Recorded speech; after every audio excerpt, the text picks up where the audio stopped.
What is up, everybody? It's your boy Cody with Blood Money MMA Bets, and here with one of my boys, Johnny K Picks, co-host of Defend Your Units. How you doing tonight, Yanni? I'm doing fantastic. Looking forward to this card. It's actually pretty decent for a fight night. I will give it that because a lot of these fight night cards aren't good at all. But liking the lines, seeing some good spots, and yeah, we had a week off, so ready for fights. Like I'm ready for it. Let's go. Yeah. I mean, there wasn't no fights on no Bellators, nothing. It's crazy. A Dana White Contender Series. That's it. Yeah. How does that work? Okay, so if I own PFL or Bellator, I have my people looking on the schedule. Oh, UFC doesn't have a fight card. Let's make the biggest fight card we have and draw people to our sport. And they're like, that makes too much sense, Cody. They go, let's take the week off too. If they're doing it, we're doing it. You know, that's how the thing. But well, it is during a holiday too. But I mean, it's not like a crazy holiday either. It's just Labor Day. I mean, right. But for all those union labor people, yeah, fucking union busters. Yeah, it's gonna be a good fight card though. Like you said, this is one of the best fight nights. I mean, they've had in a long time. This would, and they don't want to do this because this would sell out an arena. You know, like Louisville, I would have been decently happy. Why didn't we get this card at Louisville? Right. And aren't they about done with these after this? So. Well, I heard that they were going to go away from the Apex, but then I also saw that they were like adding on to the Apex and like doing all this shit. It's like, are you going to make it bigger? Because I mean, if you're going to make it to where you can have like maybe 2,000 or 3,000 people, that'd be kind of cool. Yeah. But I don't know. That's crazy, man. I want them to come to like the Midwest again. So it's crazy they're doing that Noche card. They must have a time limit or fucking something like that. They only have 10 fights on it. It's a pretty good fight card. Yeah, it's not bad, but yeah, 10 fights to me, it's like, you better hope none of them fall off. Yeah.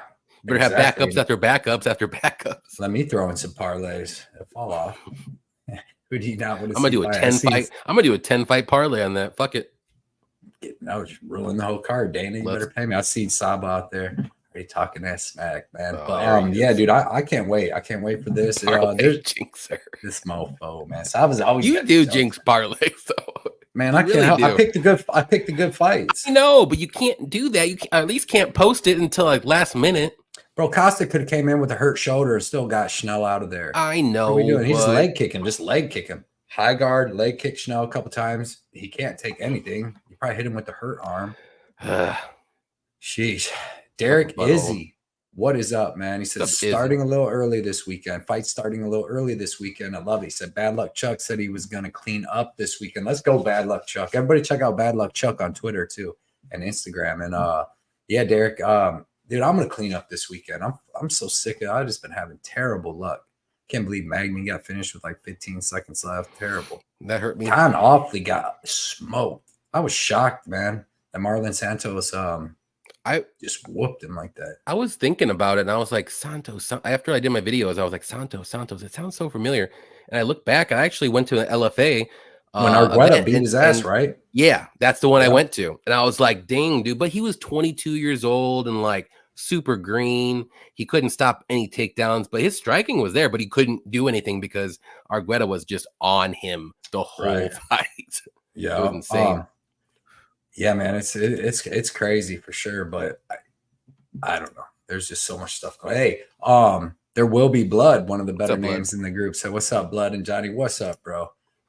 He said, are we having another week after this weekend of fights?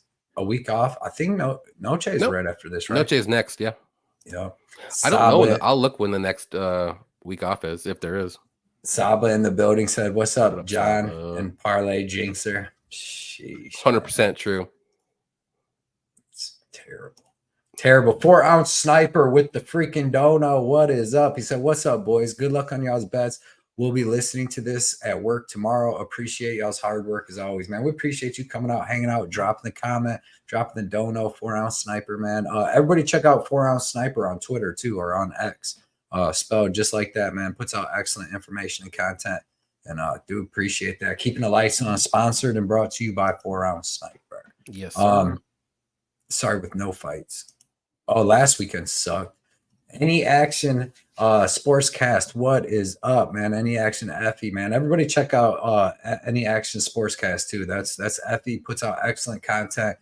He's on Twitter Instagram and YouTube, man. He puts out excellent stuff. He's sharp. He's been in this game as long as us, so good dude, man. Check him out right under College that football name. started. Let's go. Yeah, he's a hockey. He kills it in hockey and college football too. So yeah, like that's why he's any action sports instead of just straight up UFC, because he puts out some great bets, man. He's a good dude too.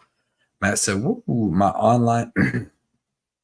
It's thick in my throat. I was gonna hit a good woo, and I knew it was gonna come out. It was gonna come out not wooey. It wasn't gonna be no Ric Flair. So my online class just finished, and DYU just started. Let's go! Finally, at Apex card I can look forward to. Exactly, Matt. And we appreciate you coming out too, dude. Hanging out, dropping the comment with us. Matt. Here's my dude McMuffin. What is up, man? Hanging out, joining us from Twitter. Yes, sir. That's awesome. That's awesome. We can stream. Go McMuffin. Yeah, appreciate you coming out, dude. He's a cool dude, and he puts out all kinds of stuff on Twitter too. Check him out, bets, all different kinds of stuff, and he's a good dude. Ryan Jordan, what's up? He says, "Up, my dudes. Liking this card a lot. Alessandro Costa's my boy. Unfortunately, he was my boy too.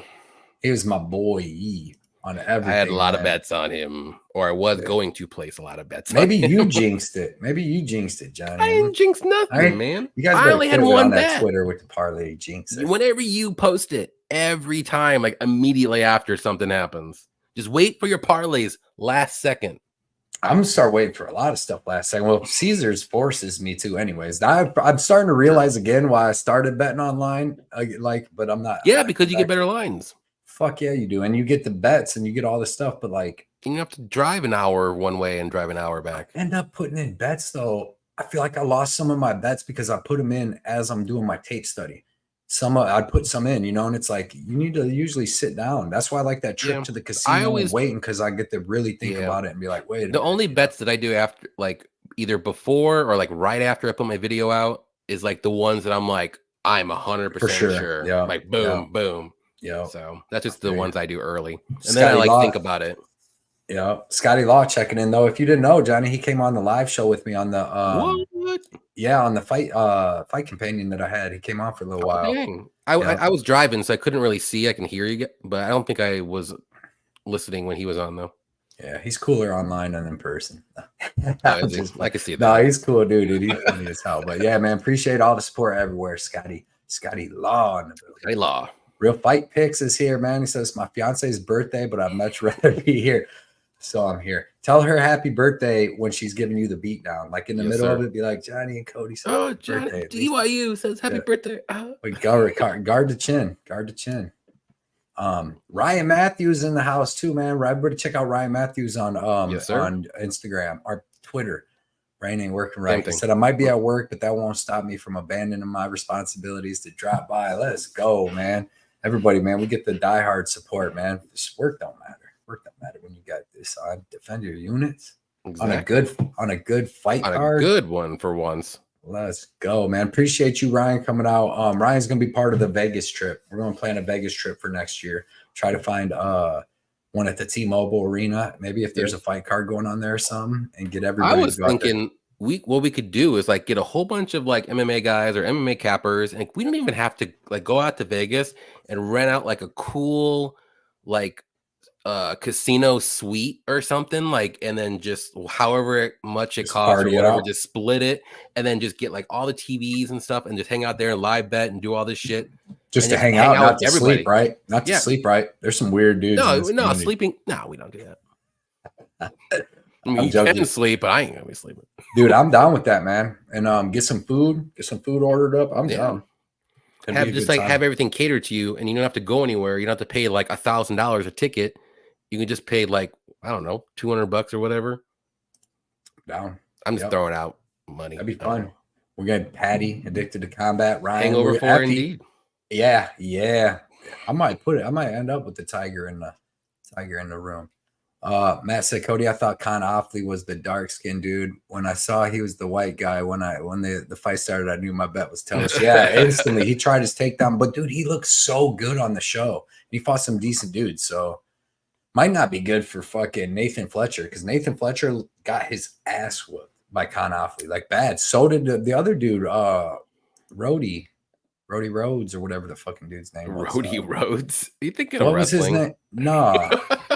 What was that dude's name? Rody. He's from South Africa. Rody I don't something. remember. He's a I good don't. wrestler. Got choked out. Yeah, I'm down for the hangover for him. What up, Anakin? Oh, Covert Bets. My bad. I skipped over that. What's up, Covert Bets What's up, MMA? Covert? Everybody check out Covert on YouTube.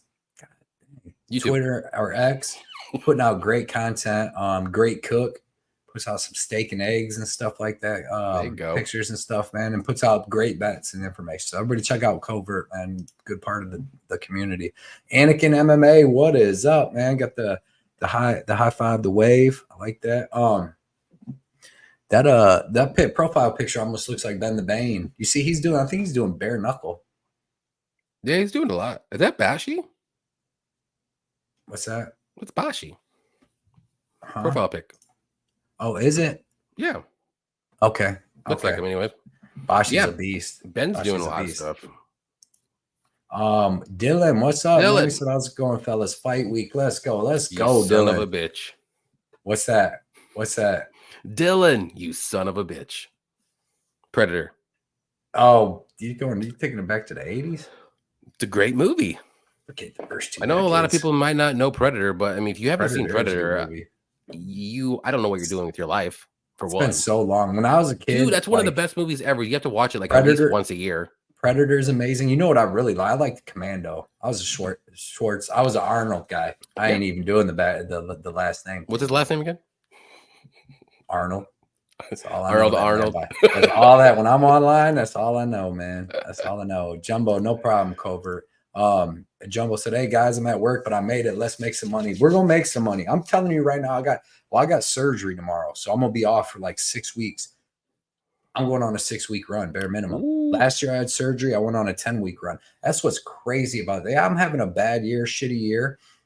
I'm still up 88 units. I bet $100. That's $8,800. I'm still up with their money. And I'm about to make a big comeback. I won 16 out of 17 weeks last year. Now I can't. I just have the worst luck this year. I feel like I'm making. Dude, I had a terrible run early in the year too. I just couldn't win anything. These been tough because, bro, a lot of these we're breaking down a fucking LFA fights in a lot of these. You know what I mean? True. Like the UFC fights ain't what they used to be. I'm still gonna watch them. I love them. I don't complain. But from a betting standpoint, it's lower level. A lot of stuff, man. But Loco, appreciate you coming out. Perfect. Yeah, Predator. It's good. It's just been so long. It's fantastic. It's not even good, Cody. It's fantastic. Yeah. Freaking top 5 movies of all time. Predator. Shady. He's the one that got me the Terminator thing. Matter of fact, Shady got me this Terminator painting. Sent it to me during my freaking 16-week winning streak of 16 to 17. Nice. So terminating these fucking bookies. I'm about to get back to it. All right, man, let's get into these fights. We said what's up. We said everything, man. Got a bunch of cool, sharp people, a ton of cappers in the chat. So hang around, get some good info from us and the chat. First fight is Giga Ramaska. That's what I'm going to call him because that's what I called him on the Ultimate Fighter. And Nathan Fletcher. And I'm going to let you start this one, Johnny. Yeah, so this fight was supposed to happen, 2 weeks ago at the Vegas 96. And both guys are making their UFC debut. They're both from Tough. They both lost, but Ramaska, he's going to be the striker. He's good. He's dangerous on the feet. His takedown defense isn't that great, which is a little worrisome for this fight for him. But he is dangerous on the feet, though. Fletcher, he's well-rounded, got very good grappling, solid takedowns and cardio. His striking isn't bad, but he's a better grappler and wrestler than he is a striker, I would say. But the red flag with me for this one is he did have to pull out in that fight. So it's probably staph infection. We saw a couple spots on him, like right before weigh-ins or whatever, or during weigh-ins. So, and he's had a couple weeks to maybe heal up and rest up and get the antibiotics out of his system or whatever, but it still worries me a touch, but I am picking him still. I did have a bet on him last time, but I think I'm just gonna stay away, but I am picking him to win. I think he can out grapple and out wrestle Ramaska easily. But if this fight does get into the later rounds, I don't know what Fletcher's cardio is going to look like after all that stuff. So he normally does have good cardio, though, I will say. But, you have to think about all the little red flags now. So, but give me Fletcher to win. I'll say second round submission. I do think he can get a rear naked choke maybe. But if it goes later than that, I don't know. I don't know what's going to happen. So, but give me Fletcher by submission. Yeah. It's kind of like another, lower level fight that we don't know much about these guys. They both fought like terrible level of competition. Hold up. I just chugged this little freaking energy drink thing. But The V8. yeah, but it's just but so you know, the Just my both of them energy like drink. yeah. I need to give me some bourbon, bro. I've drank some bourbon here lately a couple times with my Oh, girl. speaking of bourbon, I know we're Love going it off topic now. a little bit. You live so freaking close to Buffalo Trace. Yeah, bro. I Why try to tell don't you my just take a little road trip there? It's like probably an hour away for you or less. Go there, buy a bottle for like $70, and you're good. yeah, I try to tell my girl to go do that, like when I'm Do at it. work and stuff. And you can go there a couple times, like every 3 months, and get the rare stuff because Yeah. she won't do it for me. She's like, I ain't about, and she loves bourbon. I'm like, grab you a bottle, grab 2 bottles. But I'm gonna have to now. Now that I'm off, I'm gonna go up there and do some stuff. Do it. Sorry. These dudes at work they know all the stuff, dude. They sell that bourbon at work, down here, and they got all the crazy stuff. They're doing a raffle right now, some raffle for Pappy and stuff like that, dude. They do it all, but it's like crazy. But how about that? Anyways, I'm sorry. gonna have to. Yeah. No problem, man. But like Giga dude is a powerful ass kickboxer. He's got powerful right hand. He's got powerful body kicks. Like he's everything he does is explosive power. He's got bad takedown defense, but he can survive on the ground. He just doesn't have like a good get up game once he's taken down. But he's got okay first level takedown defense, but he swings so hard on everything he does that he overswings and he gets taken down. He's got a submission win, a guillotine win over this guy, and it's crazy. Like the guy just straight up gives up, and the guy was winning the whole fight. And it didn't even look like it was like a side guard, weird little guillotine. The guy gave up, and that guy's won a bunch of fights since then. But I don't really like his grappling, offensive or defensive grappling, but he does seem to have pretty good cardio because he's got a couple second round finishes over guys like that guillotine, and then a couple other guys where he was kind of getting beat and out grappled in the first round, and then when they come out in the second round, their grappling doesn't work as much. He's finishing them, and he's a dangerous guy. So I don't think he really gets tired. Had a great fight on the Ultimate Fighter. He's finished all 9 of his wins. Nathan Fletcher. So I go watch him. I know he's a grappler. He's got decent wrestling. It's not like overwhelming, but he's got decent wrestling. He's got a good cage clinch.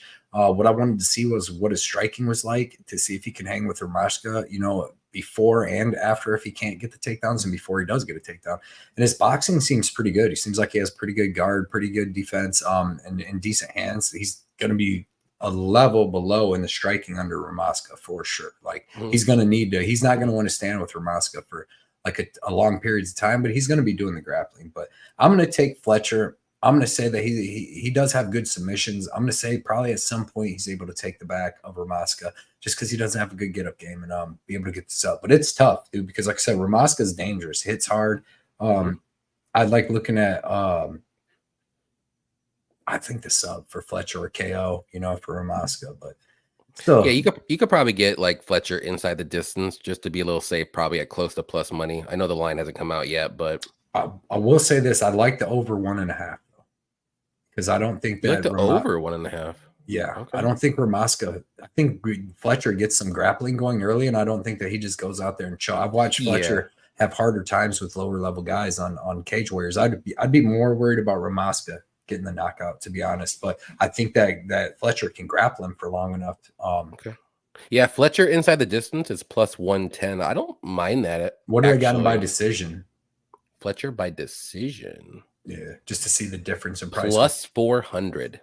Yeah, so they think he subs him. I think there is going to be a finish here, no matter what, to be honest, by either guy. So if you are on Romashka, you can do Romashka inside the distance is plus 195. The KO for him is plus 275. The under 2.5 is minus 190. Yeah. Something to think about.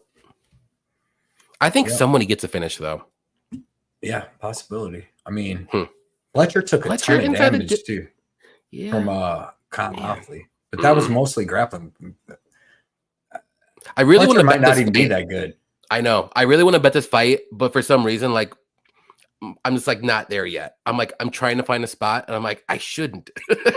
Right. Yeah, it's a tough fight to call, especially that. Add into 2 weeks ago, Fletcher had 2 different things of fucking stacked on his arm. He did. So just remember that, like, Moneyline Mill or Pink Floyd. Pink Floyd, what is up? So, gentlemen, am I the only one who smashed Amorim at chalk?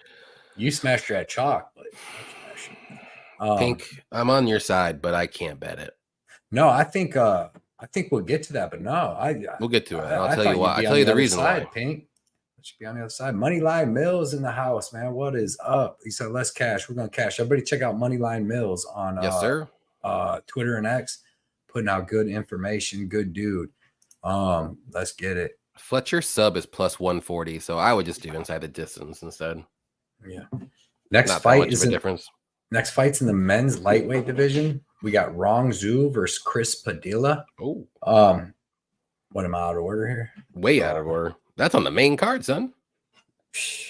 Unreal. Is it? Let me check. Yeah, main card opener. Bro, I had to rip out a piece of paper and freaking put it in the back. They had me writing fucking Rolando Rodriguez versus Ode Osborne as the third fight on the card on fucking Noche on the main card. And I'm like, I get to the end because I'm just writing them. I write them, I'm not even looking up. And I'm like, what the fuck? That's why my stuff's so messed up. Tapology should know better than that. Oh man, the White Sox are gonna win. What? In baseball? Yeah, they're winning 4-1 right now. Holy crap. What are the odds? Hey, I'm still confident that the Orioles can come back and win. Somehow they blow it. Trust me. Yep. But yeah, Rong Zhu versus Chris Padilla. This should be a good fight. I think that this fight's probably going to end in an under. I like an under bet in this fight. Rong Zhu, he's finished 21 of his 25 wins. He's got good striking. He's improved his takedown defense since his first little run in the UFC. He fought this little Japanese wrestler that was like a high level wrestler, and he was able to stop most of the takedowns and then get the finish himself in the third round. But he's got a fast right head kick. He's got good power in his hands. He's got really good boxing range management and stuff. And like I said, he improved his grappling. That's like how he got beat by what was the dude's name? The little Mexican dude that beat him. That's no good. Aguilar? No. I'm taking a shot. Let me look up. Yeah, I can't remember. Felipe Maya? Rodrigo Vargas or something like that. I think it's Rodrigo Vargas, the dude that. Is that him? Yep. Yeah. So he lost to him in his first UFC fight, but that was when they fought in Jacksonville, and that was the first card they came back and fought on in front of people, and he just didn't look good at all. It was Rodrigo Vargas, but he was getting taken down. But he was only like 20 years old then. That's what's crazy is on Rong Zhu is only, I think, let me see. 24. He's super young. Yeah, he's got 30 fights. He's 24, but he did the same thing all the Chinese dudes do, man, that come over. They fight low-level people and build their records up. Like he was 17-3 fighting a 2-7 guy in 2020. Like, why would you do that? 17-3 versus 2-7, 14-3 versus 0-1. Like, none of that makes any sense. But they build up their record like that. But I guess if you're young, if you're like 22 years old, 21, you just fight whoever, beat them up. But Chris Padilla, he's got like decent striking. He's got good power. He's got 10 first round finishes out of his 14 wins. He's powerful striking, good power in his right hand. He's got kind of explosive wrestling and pretty good jiu-jitsu. I don't think it's as good as like what it looked against Lontop, where Lontop just freaking gave up his neck in that fight against him. Like he just stood up and missed, tried to like grab the leg when he was standing up and he missed the leg and it just left his neck open. But I really don't think that he's not like a jiu-jitsu whiz like that. Like if he gets Rong Zhu down, he's just going to choke him out. He goes hard in that first round trying to knock people out, and he slows down in the second and third. The thing I didn't like about Chris Padilla, like if you go watch, he's like a regional scene fighter, right? But if you go watch some of his fights, even when he lost to Darren Smith Jr., which that was just like a year and a half ago, and maybe 2 years ago. Yeah, 2 years ago. But that dude was like slow, stiff striker, dude, that had some decent takedown defense. And he was 35 years old at the time. And he lost a split decision to him because he came out, hurt Smith on the feet, and then tried to get the finish. Well, it wasn't like crazy. He never dropped him or nothing, but he gassed out in that one. And he's got unanimous decision loss to Devin Brock, who was 6-4 just a couple of years ago. He's 12-7. So I just don't like some of his stuff, and I think he slows down. And Rong Zhu has good cardio, good toughness. I think that Rong Zhu can finish him on the feet, and I think that for the most part, he can keep this fight standing, especially after the first round and get the win here. So I like Rong Zhu. And like I said, both these guys have finishes. Padilla's been finished a bunch of times, but he hasn't really been finished lately. He hasn't been finished in like 6 years. But he's getting finished by Nate Andrews, and that dude was like 37 when he finished in 2. He's got 2 losses. The dude's over 30. Yeah, because Nate Andrews is 40 now. So he's got 2 losses to dudes that are like 36 years old within the last couple of years that are just journeymen. So get me wrong, Zoo. I know he's made improvements. He's training at ATT for a while. When he was in the UFC, I'm hoping he went back there. But get me wrong, Zoo. Better gas. Just a little better everywhere. Yep. Yeah, I'm with you as well. I'm going to go with Wrong Zoo. Now, do I trust him to win? No. I don't trust Padilla to win either. So both these guys are very untrustworthy. But I'm going to go with Wrong Zoo. He's the better striker. I think he's got power in his hands. I think he can get a knockout here. I think he's got decent takedown defense and decent like grappling enough to maybe not get submitted, but it's just a maybe. Like Padilla is a pretty decent grappler, not like a Gilbert Burns by any means, but or a Sean Brady if you want to say, but he can get you submit you if he gets you in a good position. But I just like Wrong Zoo better on the feet, and I think he's way more dangerous on the feet than Padilla is on the mat. So I like the fight doesn't go the distance look for us, maybe like a parlay piece, because both these guys have been finished a decent amount of time and they have a lot of finishes on their record as well. So I think both these guys will come out and look for a finish, and I think Rongzi will be the one that will get it. I will say second round knockout, though. I think the first round might be tough for him, but I think the second round will come in, and he's looked pretty decent in the second and third rounds, if it gets that far anyways. So give me Rongzi to win. I'll say KO in a second. Yep. Yeah. I mean, I can see that happening. And these guys are going to go at it in a small cage. They both throw heat. Small cage too. Everything they throw. So I like it. Dion, what is up, man? Appreciate you coming out. He said, I hope everybody's doing well. So Cody and Johnny are the new mega powers. We're going to build this up. We got some new things coming. But the show we're talking about doing coming up is going to be cool as shit. So everybody's going to like that. It's going to be super fun. Wish I had more time. Like, dude, just being off of work coming up for these nights, we can do so much cool stuff.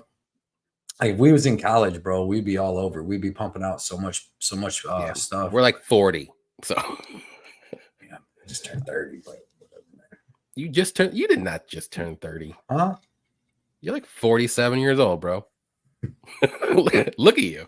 Fuck you, Johnny. Fuck you, Johnny. A little gray. I got a little bit of grays there. All right, next fight. This is gonna be a good one, man. I want to hear your take on this one. All right, men's flyweight. We got Andre Lima versus Felipe Dos Santos. And I want to hear how you got this. How you see this one shaking out? Very, very fun fight. I think this will be a very, very close fight. Both these guys are good strikers. They're both a little different from one another. I will say Dos Santos is more like Muay Thai, shoot the box style. Going to push forward. Doesn't care about getting hit. Just those straight up shoot the box guys. He can grapple, decent grappling too, but he likes to keep it on the feet. But Lima, he's a good kickboxer, good power. He likes to push forward too, but if he does get pushed back, he doesn't like that too much. He kind of slows down as the fight goes on.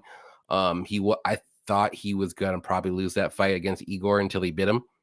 So that's that. And then who did he fight recently and won? I can't remember off the top of my head. Mitch Raposo. Oh, okay. So yeah, he just fought a wrestler grappler guy, and I mean it went to split. It was closer than it probably should have been, but I think he still won that fight. But it is what it is. But yeah, I think this fight, Dos Santos, probably people are a little sketchy with him because he looked very good against Cop, and then he looked kind of shitty against Altamirano, but. And we were just talking backstage, like that was at what was it, Salt Lake City or Mexico City, 8,000 feet up in the air. So we kind of maybe gassed out a little bit. He's not really. Altamirano pushed a crazy wrestling pace too, which Lima's not going to do. Yeah, Lima's not going to worry about it. So he just has to worry about the striking, and Dos Santos has the grappling advantage for sure if he wants to. But on the feet, I do think it'll be very close. I'm going to go Dos Santos, though. I like how he pushes forward. I think he could be the one that does push forward and put Lima on the back foot. And we've seen him do that against Cop, and we've seen him do that against Altamirano until Altamirano had to shoot takedowns. So Yeah, it's gonna be a super close fight. I think this fight does go to decision. Maybe Lima wins the first round, and I think Dos Santos wins second and third. Maybe live for a late finish in the third. So I like Dos Santos at plus money. I think, like I said, very close fight. Yeah, I think both these guys are good. I just think Dos Santos has a little bit of an edge here, and I think he gets this one done. Yeah, man, I like all that. I agree with all that. It was definitely like Colostrum said, gifted his decision against Altamirano. It was a close fight Yeah, back and forth. When very it was on the close. feet, he was landing the bigger shots, but Altamirano was just grappling, grappling, grappling. That's not going to happen here. Lima, he's low output kickboxer. He's good. He's good. He's got some professional kickboxing experience. Powerful leg kicks you've seen against Raposo, decent hands, but like he's low output. I mean, he's dangerous against lower level guys, but like you said, against Igor, I thought he was starting to slow down and like Igor was starting to take over the fight a little bit. I don't know why. Well, I know why he bit him. He bit him because fucking Lima kept fouling like all the time. He fouled him like grabbing the cage, doing different Yeah, that's stuff. true.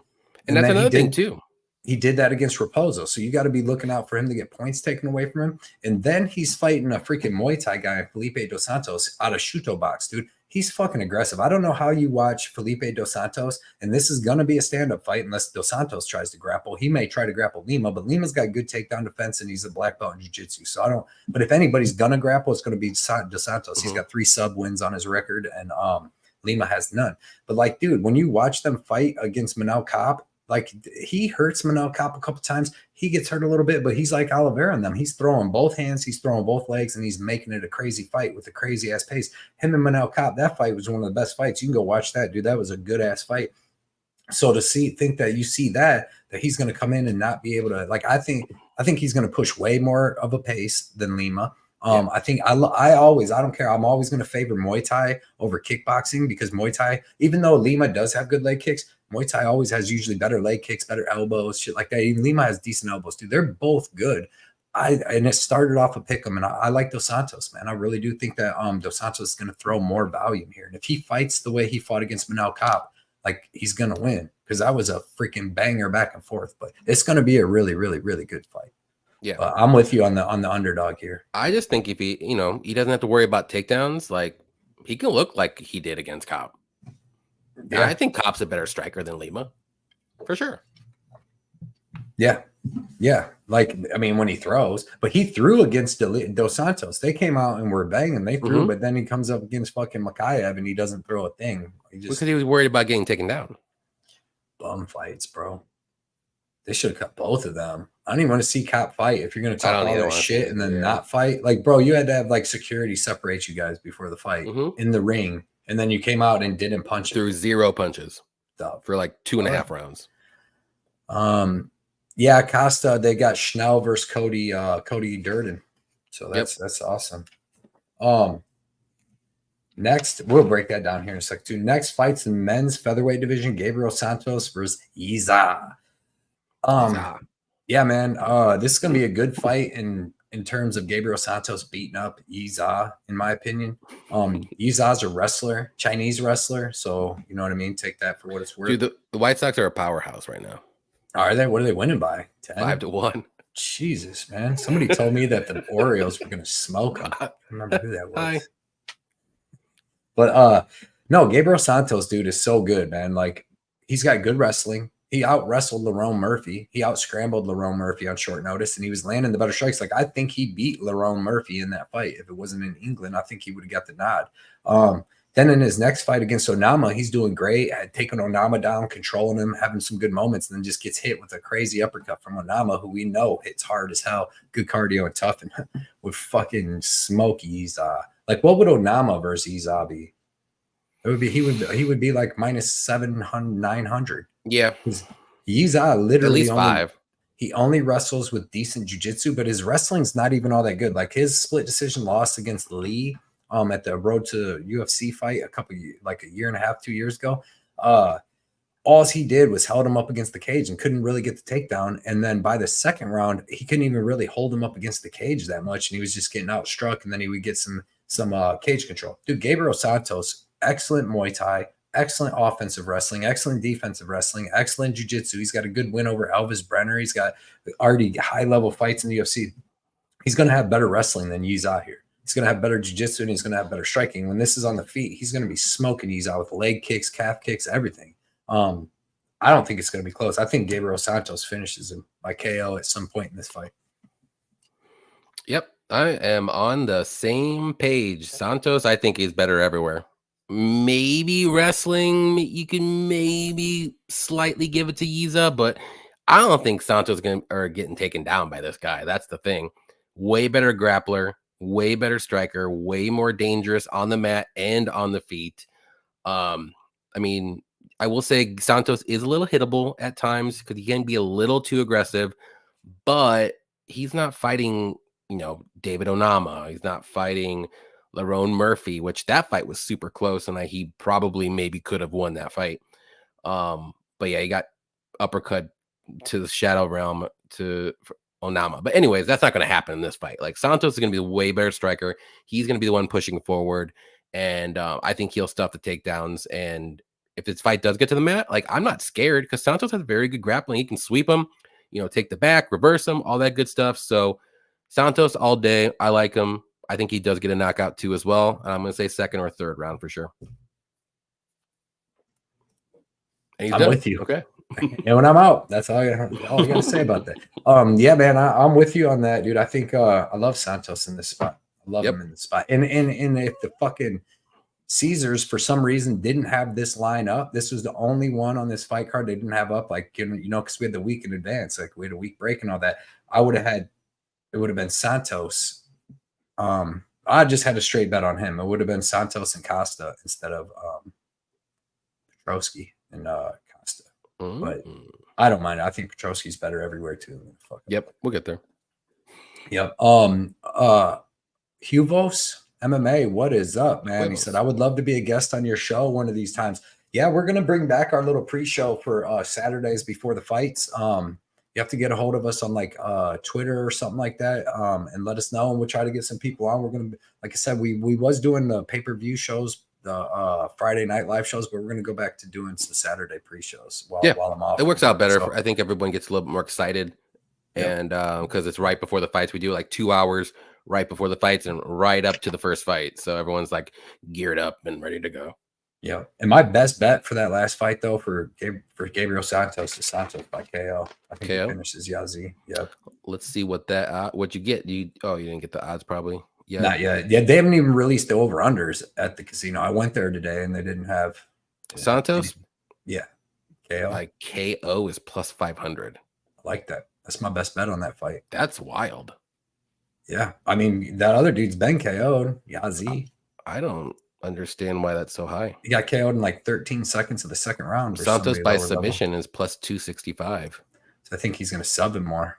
Probably because Yiza is going to be the one initiating the wrestling and grappling, so there's probably going to be more of a chance for that. Once that don't work, though, I think when it's standing, like, dude, he's going to eat legs. Second, third round, baby. Face. Second and third round. Yeah.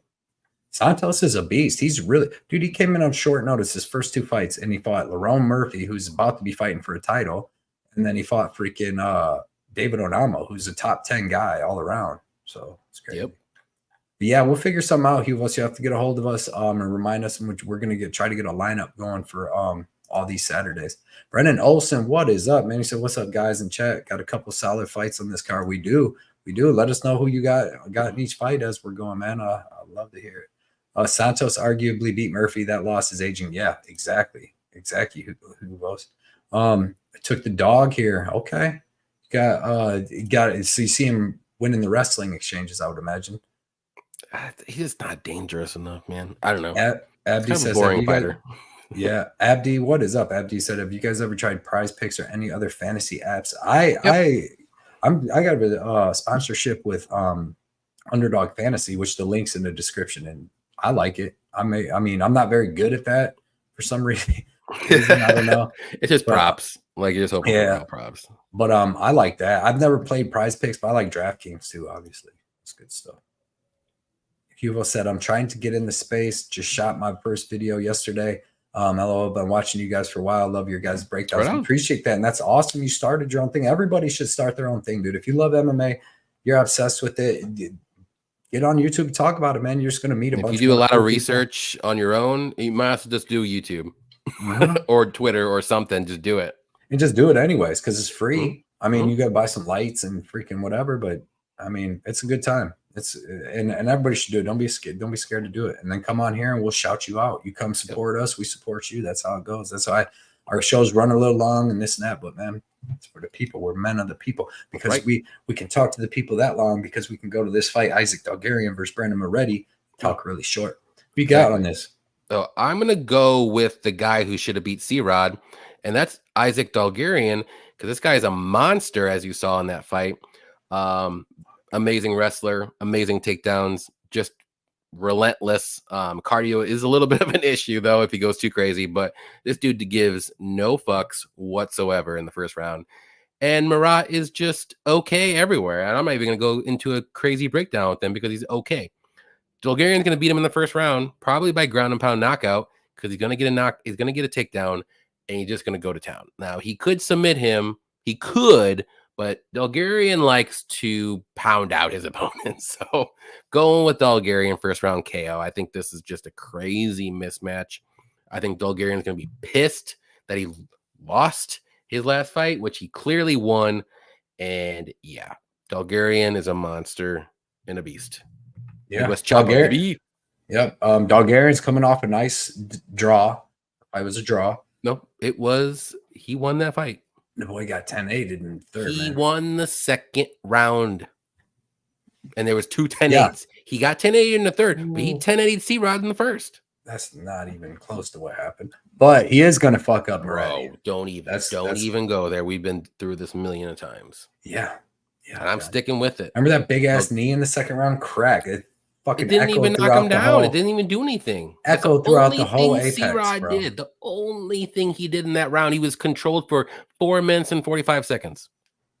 Dalgarian's a savage wrestler. He's got good wrestling. Thank you. You're changing the subject. I'm staying on subject.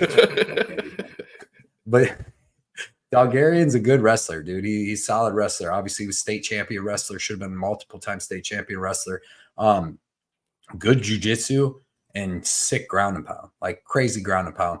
Like you said, he's the type of dude, he's not going to go for the submission. Some dudes like to sub you. Some dudes like to punch your face off, and you punch their face off from the mount and they give up their back. And a lot of people would take the submission, and then some other people just keep punching your face off and hit you in the side of the head till they finish you. And that's what Dalgarian is going to do here to Brandon Moretti. It's hard to find tape on him. The guy's got 4 fights in the last 5 years, and he got knocked out in like 12 seconds against McKinney. He's a striker. He's out of the New England cartel. Got decent striking and like okay jiu-jitsu and stuff that I've seen against guys on the regional scene. But Dalgarian is going to take him down and punch his face off in the first round. So I like the first round KO all day long. Moretti by DQ is high value. I hope not. Is he going to pull a Cody Brundage? He might. Of course he would. Yep. There will be blood. So small cage, 2.5 steps back, and you're on the cage. Yep. Dalgarian sub, small cage matters. Small cage helps for sure. Matters in fights. Shout out to Blood Money, MMA, and Johnny K Picks for their commitment to the sport and the community. Your dedications, insights, and passions for MMA keep fans engaged and inspired. Keep up the great work, guys. Let's shout out to Yippee Kaye, one of the most positive dudes in the space. Check him out on Instagram. Yippee, are you on Twitter, Yippee? You got to be on Twitter, dude. Twitter's a spot. That's where it's at. And I don't know if Yippee is because I haven't been on Instagram for a little bit. Yeah, everybody needs to be on Twitter. I messed up when I started this. I got on Instagram because I didn't know about Twitter, Instagram, none of that. I barely used Facebook. So then I got on there, posting my pic because I wanted to post pictures. I didn't even realize you could post pictures on Twitter. I thought it was just like posting your thoughts. But so when I got on there, dude, on Twitter, like a year after I started Instagram and all this stuff, dude, I'm like, holy shit, because you can talk to the people on there. You can talk to the other cappers. You can talk to the fighters, all different kinds of stuff. So definitely get on Twitter because Yippee, you need to be on all the spots. But shout out Yippee, man, always being positive and being cool. So I'm rocking Green Crap live resin. I like that. Green Crack's fire. I like the skunk taste. Matter of fact, I got the Legend OG, the live resin. I like the rosin, but I ain't been winning bets lately, so I gotta smoke live resin. Mama won't let me buy the good stuff. Tenacious Bling, what up, boys? Nearly 2 a.m. here on a weekday, but still tapping in, dude. Appreciate that. Where you at, Tenacious? Where would that be? England? something like that. Could be. Sean Brady hates UFC Twitter. See the interview. No, I haven't seen that yet. Yeah, he was just saying like everybody said he was fraud checked by Bilal and on Twitter, and he doesn't like everybody on Twitter because it's crazy, which it can be. It can be. For I sure. agree with him for the most part. There's some really good people, and then there's just some trolls people. and they're just unhappy. It's like you could come to my page, be like, yeah, good luck. And I'm gonna be like, yeah, good luck. Or you can come and be like, I'm so much smarter. And then like, some guy just starts saying that you're terrible, and then you're like, you're not invited to the barbecue anymore, man. If I go to the corner store, that dude gets nothing. You know what I mean? I'm not even asking him, Johnny, what you need? That kind of stuff. Belgium. Oh shit! Right. Nice. Over Saba's from Saba. Belgium. Yeah, that's Tenacious Bling. You know Saba? You know Saba? He's from Belgium. There you go. Might know him. Saba's still here. I don't know if he is. I want to visit. I want to visit Belgium. I will say that all them old buildings and all the cool stuff Saba showed us and different stuff. It's pretty cool. Yes, sir. Next fight, men's middleweight, Andre Petroski versus Dylan Butka. I'm gonna start this one. Petroski, good wrestling, right? College. Mm-hmm. He's got better wrestling pedigree than Dylan Butka. Mm-hmm. He's got a better jiu-jitsu pedigree, way better jiu-jitsu pedigree, and he's gonna have better striking. Now, he can get knocked out by a hip. We've seen that. You know what I mean? Fluke. That was fluky. Seen that. But he also survived with Mearshart and Wellington Turman, who both have way better striking than Dylan Butka. Butka's a wrestler with okay jiu-jitsu, not very good striking at all. He just wants to cage clinch you, wrestle you, mat return you. He doesn't really sink the hooks in like you've seen on the Contender Series and that. Even in the first round against Carlos Almeida, he's going to take you down, mat return yourself, but he really don't sink the hooks in. I don't see where he beats Petroski here. I don't think he's better at lucky shot. That's the only way I see him beating him. I don't see him out wrestling. Like I said, Petroski, better college wrestling pedigree. High-level black belt. Like where does Butka win this fight? So give me Petroski. I think he front chokes him out at some point when Butka takes a sloppy shot up against the cage, just like he did Nick Maximoff. We've seen this before. Maximov's way better. Oh shit! Are we gonna have to do a first round submission? I like it. I like Petroski. I think he front chokes this kid, man. I don't think Butka's good at all. Like he's a wrestler with okay cardio and okay jiu-jitsu, and he's just gonna keep wrestling. But he don't want to strike with you at range. He doesn't got no jiu-jitsu black belt. I guarantee that. He's only like 23, 24 years old, and he's going to be here. This is such a huge step. I mean, what are we doing here? This is a huge step back. They must want to get Andre Petroski back on track. Petroski's number 36 in the world, and Butka's 163. Yeah, 136 spot difference. I know that don't mean everything, but who do you think would win, Josh Fremd or Butka? I would probably bet Frem. Now, I would never bet Josh Frem, but I'm not betting Dylan Butka. I faded the shit out of him against Carlos Almeida. Me too. At work, 100%. Washing my hands, getting off work, watching that on my phone, just watching him beat the shit out of me in the second round. Yeah, man, I think Petroski chokes him. I think that he's better everywhere. Yep. Yeah, I agree. I think Petroski's way better everywhere. I mean, the striking is the closest, but I don't think there's going to be striking for too long, to be honest. Someone's going to be shooting, and if Butka is going to be shooting, the neck's going to be available all day, and Petroski has nasty front chokes. And if Petroski's shooting, he's going to get those takedowns. He's going to be on top, and we've seen him be on top and almost get submissions in the first and second rounds all day. Now, if this fight does get into the third, it probably will go to decision. It's just how it is, but Petroski's always dangerous in rounds 1 and 2 for submissions. And he does have pop in his hands if he does land, but he only throws like overhand lefts or rights, one at a time. He's not really a crazy combo guy, and he uses his overhands to set up some takedowns as well. But I don't think Buka's striking is all that good either. He does have some power too, but I don't think it's going to be enough. He's going to have to like fluky crack Petroski like that one girl did against Clark the other night or last night again on the Dana White Contender Series, something like that. So I think a lot of people are looking a little too much in recency bias and against Petroski with that fluke hip KO and how he looked against Michel Pereira. But Michel Pereira is a monster. Like he's so quick. Like that's a totally different fighter. So don't even look at that fight. And that fluky Malkoun KO, man, like that'll never happen again, ever. Like and he was having a good fight. The side of his temple hit his fucking like bone, and he just went down like a sack of potatoes. It was insane. Like it'll never happen again. So, and that was a good fight up until that point. It was. So I'm not saying Petroski's like top 15, top 20, top 25 level, but he's way better than this guy. And this line, like it's to me, it's coming. It was coming down. I think I saw that minus 350 at one point. It's minus 275 now. So I think it's a great parlay piece. I think this is one of the best spots on the card to parlay or plays to parlay on this card. I think he's just better everywhere, like you said. So Petroski, I'm going to say first or second round submission, but I might have to do a fun Petroski first round submission bet again. I did that against Maximov and it hit. So even, I mean, there's a chance Petroski just comes out and just takes Butka down and is able to sub it. Yeah. Without having to head hit and a arm choke or nothing. Yeah, like he was so close to doing it in his last fight against Fremd. Like watch Butka, any of his fights, dude. Watch the Contender Series fight. You know the Wes Schultz dude who just fought the Mansour dude. He fought him, and all he does, they just grapple each other. He holds dudes up against the cage. He might get a takedown. He doesn't barely get any control, any ground and pound. Terrible. And that's the good thing about Petroski too. Like he's very good if he takes the back. He's very good when he's on top in full mount, half guard, like anything. He's got subs like any position that he is on the mat. He can get you in a head and arm choke. He can get you in an anaconda if you try to take him down. He's got so many submissions that he can get a submission like any way. When you go do the tape study on these fights, you don't want to watch Petroski versus Pereira. You don't need to watch Petroski versus crazy ass strikers. You need to watch Petroski versus Maximov, Petroski versus even Wellington Turman, who has good grappling and good wrestling. Frem's a bum. You don't even. Well, I mean, but you watch it for the cardio level. Yeah, you watch it for the cardio because Petroski showed that he can fight 3 he hard was rounds. So close to getting that submission though.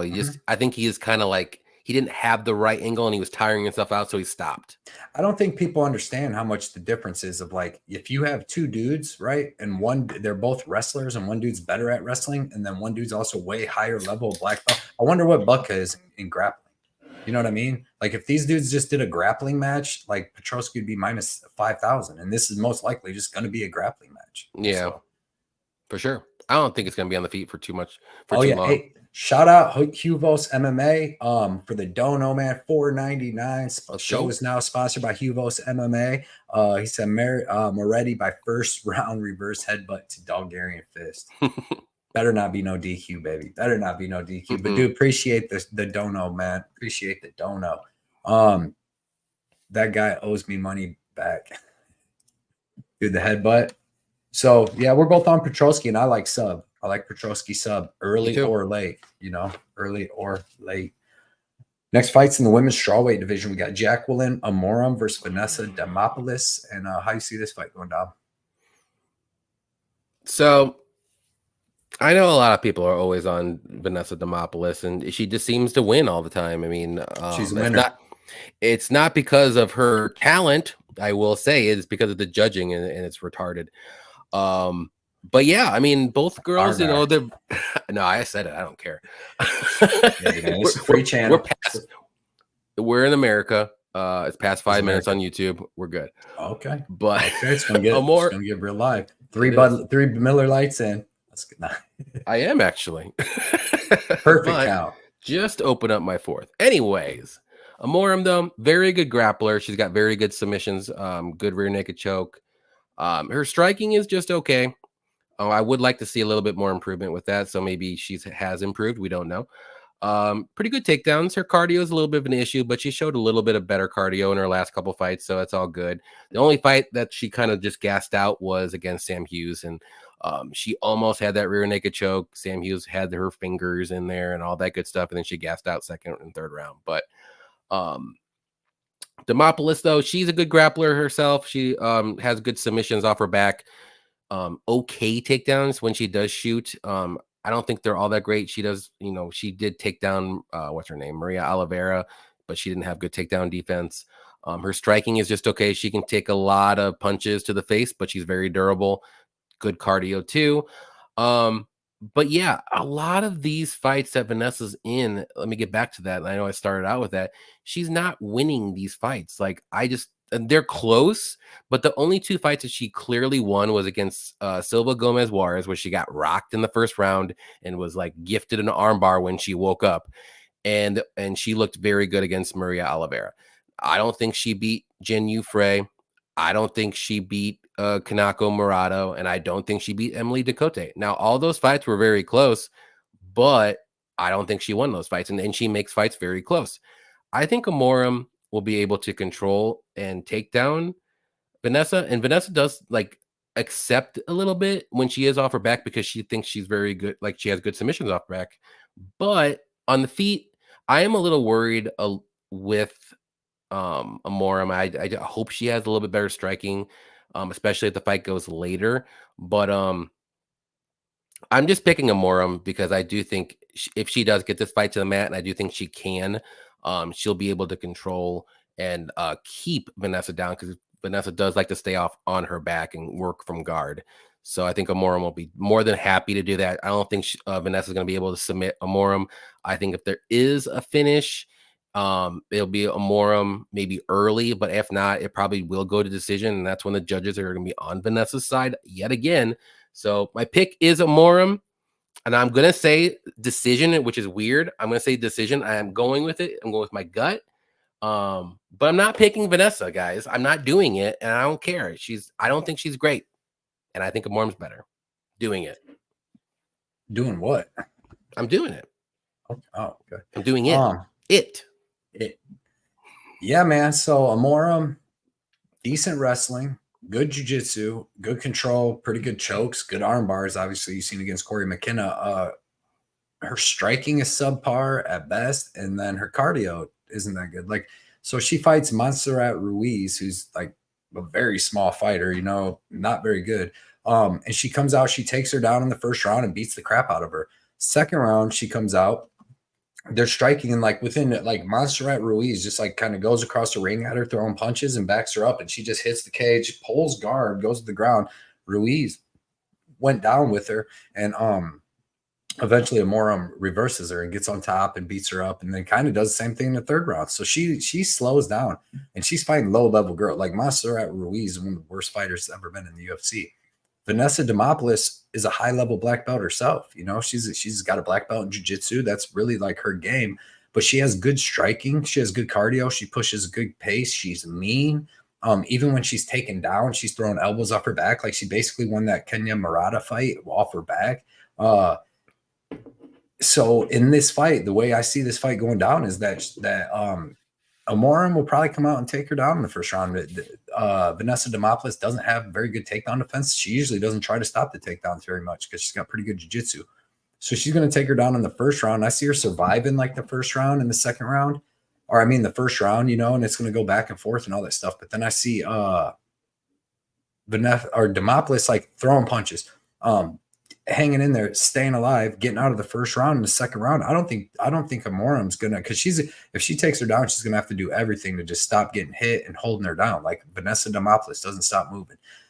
In the second round, I think Demopoulos can get on top and stay on top, or she could just outstrike her. Like if she doesn't go into her guard or let what's her name pull guard, I think that she can just outstrike her in the second and third round. Like clearly, she's got way better striking. She's just like the better fighter to me. Like Amorim's more dangerous, but her dangerous game is the grappling, and that's where Demopoulos is best at. So I think the line's crazy, and I have Demopoulos getting this done. Nope. I didn't man, I didn't see all these messages. It just uploaded at one time. Like really? I don't know what happened with my internet or something for a little bit, but crazy. But Herb Dean said, I know it's only women's MMA, but if Natalia Silva loses, I'm gonna be She ain't losing. Yeah. Maximov Piper won't be in this corner, but he ain't gonna be Buka? No, Petrosky. Oh. Trains with Petrosky. I don't think Brady. he needs them, to be honest. It actually wasn't a hip KO. If you watch the slow-mo, yeah, he did land a little one, but he hit the hip too. It was definitely weird to us. Either way. Fucker gonna give up his back, trying to get up. He's gonna get choked. I'm telling you, that's my best bet for that is Petrosky choke, Santos KO. So what we're doing, giving out the best bets for each fight. Anybody would have got knocked out by that if it's a fluke. Yeah. If I'm Moreau, I'm running at him and throwing a mat. Yeah, you might as well. That's try something. Yeah. I haven't been studying or betting Dana White Contender Series this year, but Cody's breakdowns on Clark Duman, damn, I wanted to take that TCAP. I told people, look, man, I messed up. Okay. I put a post on Twitter. We got 212 people here, by the way. We got 174 on Twitter, 40 on YouTube.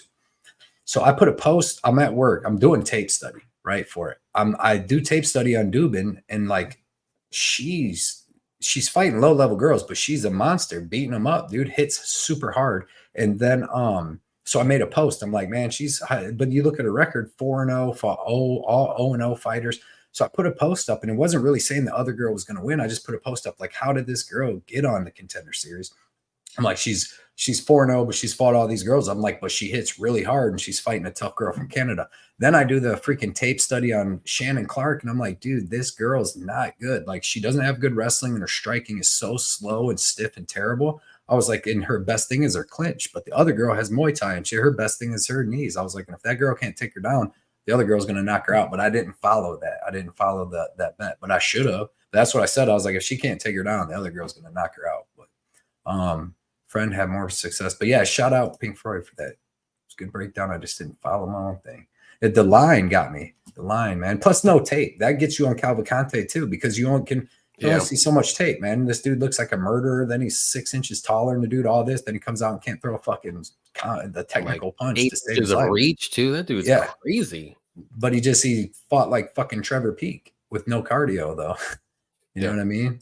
What's up, Baby Sharp in the building, man? Appreciate you coming out. Everybody check out Baby Sharp on YouTube and X, man. Always coming out, hanging out. Nate Brown in the building. What up, Nate Brown? Always coming out, hanging out with us. I live bet demo in the Murata fight. That's a good odds. I don't know. It was a weird win, but I mean, she did do more damage. OSP, Paul, did he? I haven't heard nothing about that. Haven't either. I'm not a fan of Morum strike yet. Morum has terrible strike. She'll throw power for the first 2.5 minutes, but it's not technique. It's just power to get into the takedowns. But I'm telling you about the second round, she's a different fighter. But I will say, though, Vanessa will allow Morum to land because she has no head movement. She's decent boxing. I'm not saying her, but she'll get hit. Like Vanessa. Yeah. Hair striking it, but it's definitely going to be better here. Good boxing. Maybe it's because of stripper and ex-stripper in Vegas, bro. You can't lose. Morum definitely better striker. She has a way with the judges. Morum ain't the better Vanessa has a way with the judges. Yeah, she got better striking. There's 3 wins that she's weren't wins. She's still in Vegas. She probably gets the decision. Yeah, and then if it's going to be a close fight, we know who the judge is like. I think Morum's a better. I was going to say I think Demopoulos is a better. Yeah, I think Morum gets. From what we've seen so far, you have to say Vanessa's a little bit better striker. I mean, I'm hoping a Morum has a better striking now, but we'll see. Yeah, the better grappling. She might have more power in that first round. Yeah, for sure here too. And see if a Morum had 3-round gas, it's no question. I'm going to Morum. If she had 3 rounds gas. In the Ruiz fight. That's Montserrat Ruiz. I don't care. She was still doing good. She could have gassed out the first round because she dominated every round and she got her up. My boy Mikey Martin. What is up, man? Mikey? Chef Mikey in the building. Man, everybody needs to tell Mike to get on freaking Twitter. He would be great on Twitter. His takes on the fights and just the funny stuff he does, dude, and sharp. He needs to be on Twitter. He'd be awesome there. He said, "Give me Lil Monster. That stripper fights for my money like she's a possessed demon." I'm with you. I'm gonna probably. If you're gonna bet Vanessa, do plus 3.5. I love that bet because the judge is gonna give her 30-27, guys. That's a good one. What's up, Jaden? Everybody's showing up now. All the dudes. Jaden Pineda in the building. He said, "What up? What up? What up?" Appreciate you coming out, Jaden, hanging out with us. Been here since the beginning. That's our dude right there. Let's see. Fuck them judges, man. Calm yourself, Johnny. She just got married. Show some respect. Oh, what did I say? Morum doing it, and you suck. And you say you're like it's 5 minutes is up. I can say what I want. Morum is 29. Oh, you just got to go look at a Morum's Instagram. That should be showing you what you need to see. Morum is 29, world champ, competitive, and showing striking growth in her short MMA career. Yeah, I do. I bet it's just that cardio. Typically, aggressiveness is actually a part of judging criteria, unless a Morum is way better on the ground. Yeah, but then there, dude, and don't get it twisted. There's always the possibility a Morum comes out here and subs her in the first round. She's fucking that good. Like she is really good. So, but I don't think of that. But she didn't sub fucking. She almost subbed Hughes numerous Hands times in the gloves. But then she couldn't sub Montserrat Ruiz. It took her. She ground and pounded her after No, she was like, minutes. she's a little short girl that I can't get her neck, and I'm just gonna pound her out. Boom. Possibly. Glenbot in the building. Glenbot 5000, man. Back. Appreciate you coming out, hanging out with us, man. Everybody check out Glenbot on Twitter, man. Good dude. Big part of the community, in my opinion. I haven't seen Daz Files. Shout out Daz, though. Hopefully, what's up, Daz? Daz ain't here yet, Johnny. Oh. So I ain't seen him for a little bit. Well, why'd you shout him out then? I don't know. It's my dude. I like Daz. I thought I missed him. I mean, you do miss him, Johnny. You just don't know it. Jeez. See? Yeah. I actually think I need to take advantage of Dana White Contender Series lines that are worth playing. Yeah, go find the lines on people that are blown up and you can't find no footage on them. And they're like, well, they must suck. We can't find no footage. Or I don't know, because Cavalcante. Maybe you should just, maybe we're getting to the Dana White Contender Series now where you can just blind bet the underdogs, because like the first 3 weeks, because that was week 4, the first 3 weeks were all chalk. Yeah. Effie threw up a message about OSP that got missed, about him being sick, can't find anything though. Oh, I like I said, like a whole bunch of things just came in out of nowhere. Yeah, I have not seen anything about that. That would be wild though. Yep. Vanessa, dumb enough. Yeah, I mean, she's like Montserrat Ruiz is terrible, and Amorum dominated her. But listen, Cody, you have to fight the people that you fight. What? Whenever they're hey, you want to fight this person? Of course, we want to fight this person. You can't blame Amorum for fighting Ruiz. That's what they gave her. Yeah, but she should have subbed her. If she's that good, she should have subbed her in the first. So she's had actually a decent grappler wrestler. That's the only thing she's kind of good at. She's not, and she was dominating her though, right? And she's little. So do we break up or break down the Ovin St. Preux Span fight? I mean, let's do it, because I've not heard. I mean, it'd be quick. Then tell me what you think, Johnny. Tell me what you think. Let's see. Yeah, this fight is risque. Staying away from all of it, because St. Preux, like, he's 47 years old, however old he is, but he seems like he's got a second wind all of a sudden, and it's weird. But Span is the most. They just said OSP's out. 100%. That's what Brandon said. MMA junkie. I ain't trusting it. I ain't playing. Nope, we're done. I'm picking Span, but I don't like it, and I'm not betting anything on this fight. That's how I feel. I feel Span by first round KO, but fucking to trust him. If you're gonna do it, you might as well bet him by KO. But then you never like. And then Ovin St. Preux, he threw 227 significant strikes in his last fight. Kennedy. And I mean, he's 47 years old. Good. You know what? I'm glad that fight's off. Yeah. To be honest, because I wasn't going to bet it, and I really didn't care about it. So, interesting. Joke's on you, UFC. Joke's on you, everybody. I'm glad I didn't have to break that down and lose probably my pick, which was Span, because Span probably would have lost in the second round. Yeah, something. If OSP just survives, maybe. Well, next fight's in the men's lightweight division. We got Trevor Peak versus Yanao Assmouth. Whoa! Assmouth. What? Say it again. You pronounce that. 5 minutes in, baby. No, Ashmooze. You tomato. It is. Break it down, Johnny. All right, this fight's so freaking tough to break down, though. I love me some Peak. Aggressive striker, crazy power, not technical at all. He's trying to show a little bit of his more well-rounded MMA game, some takedowns here and there, but this dude will not be finished at all. He does get sloppier as the fight goes on, but like I said, this dude's not going to get finished. Like, this dude, I don't think he'll ever be finished in the UFC. I really don't, unless he's fighting maybe Islam, like that kind of guy. Like, no, you just have to get submitted by Islam. But Peak is never going to get knocked out in his career, I can tell right now. But Ashmooze, though, I mean, he's pretty well rounded, good striking, he's got power, good takedowns, good wrestling. I wouldn't say he's amazing anywhere. He's durable. He got you saw in his last fight, he got his arm hurt. he was able to stay alive and go to decision with, I think it was Chris Duncan. But yeah, this is going to be a fun fight. I'm just ever so slightly leaning Peak, and it might be a bad move, but I actually think this fight goes over 1.5. I think both guys are very durable. I think both guys, the first round will be fun, but after that, I think it's going to, probably go to decision. I can maybe see a couple takedowns from both guys later in the fight, especially to kill the clock. But the first round, we'll see what happens. But ever so slightly leaning Peak, just because I just can't see him getting finished like at all. So if he's gonna lose, he's gonna lose by decision to Ashmu. So give me Peak to win. I'm gonna say by a close decision. Like I think this fight goes to all 3 rounds. I don't know why. Just a gut feeling. I know it's a small cage. Both guys are durable and crazy, but I don't know. Weird. Yeah, man, it's going to be a crazy fight. It's a tough fight to predict. Both guys are tough. They both throw heat, but they're both durable. Like Ashmuth broke his arm in his last fight early and still fought the whole fight out, So Trevor Peak's just a wild man. He's not technical at any aspect of MMA. He throws heat, he throws power leg kicks. He's got okay sloppy wrestling, terrible takedown defense, a good get up game. I don't think he can be really choked. I don't think he can be knocked out really. Like, he's just got a freaking roadblock head.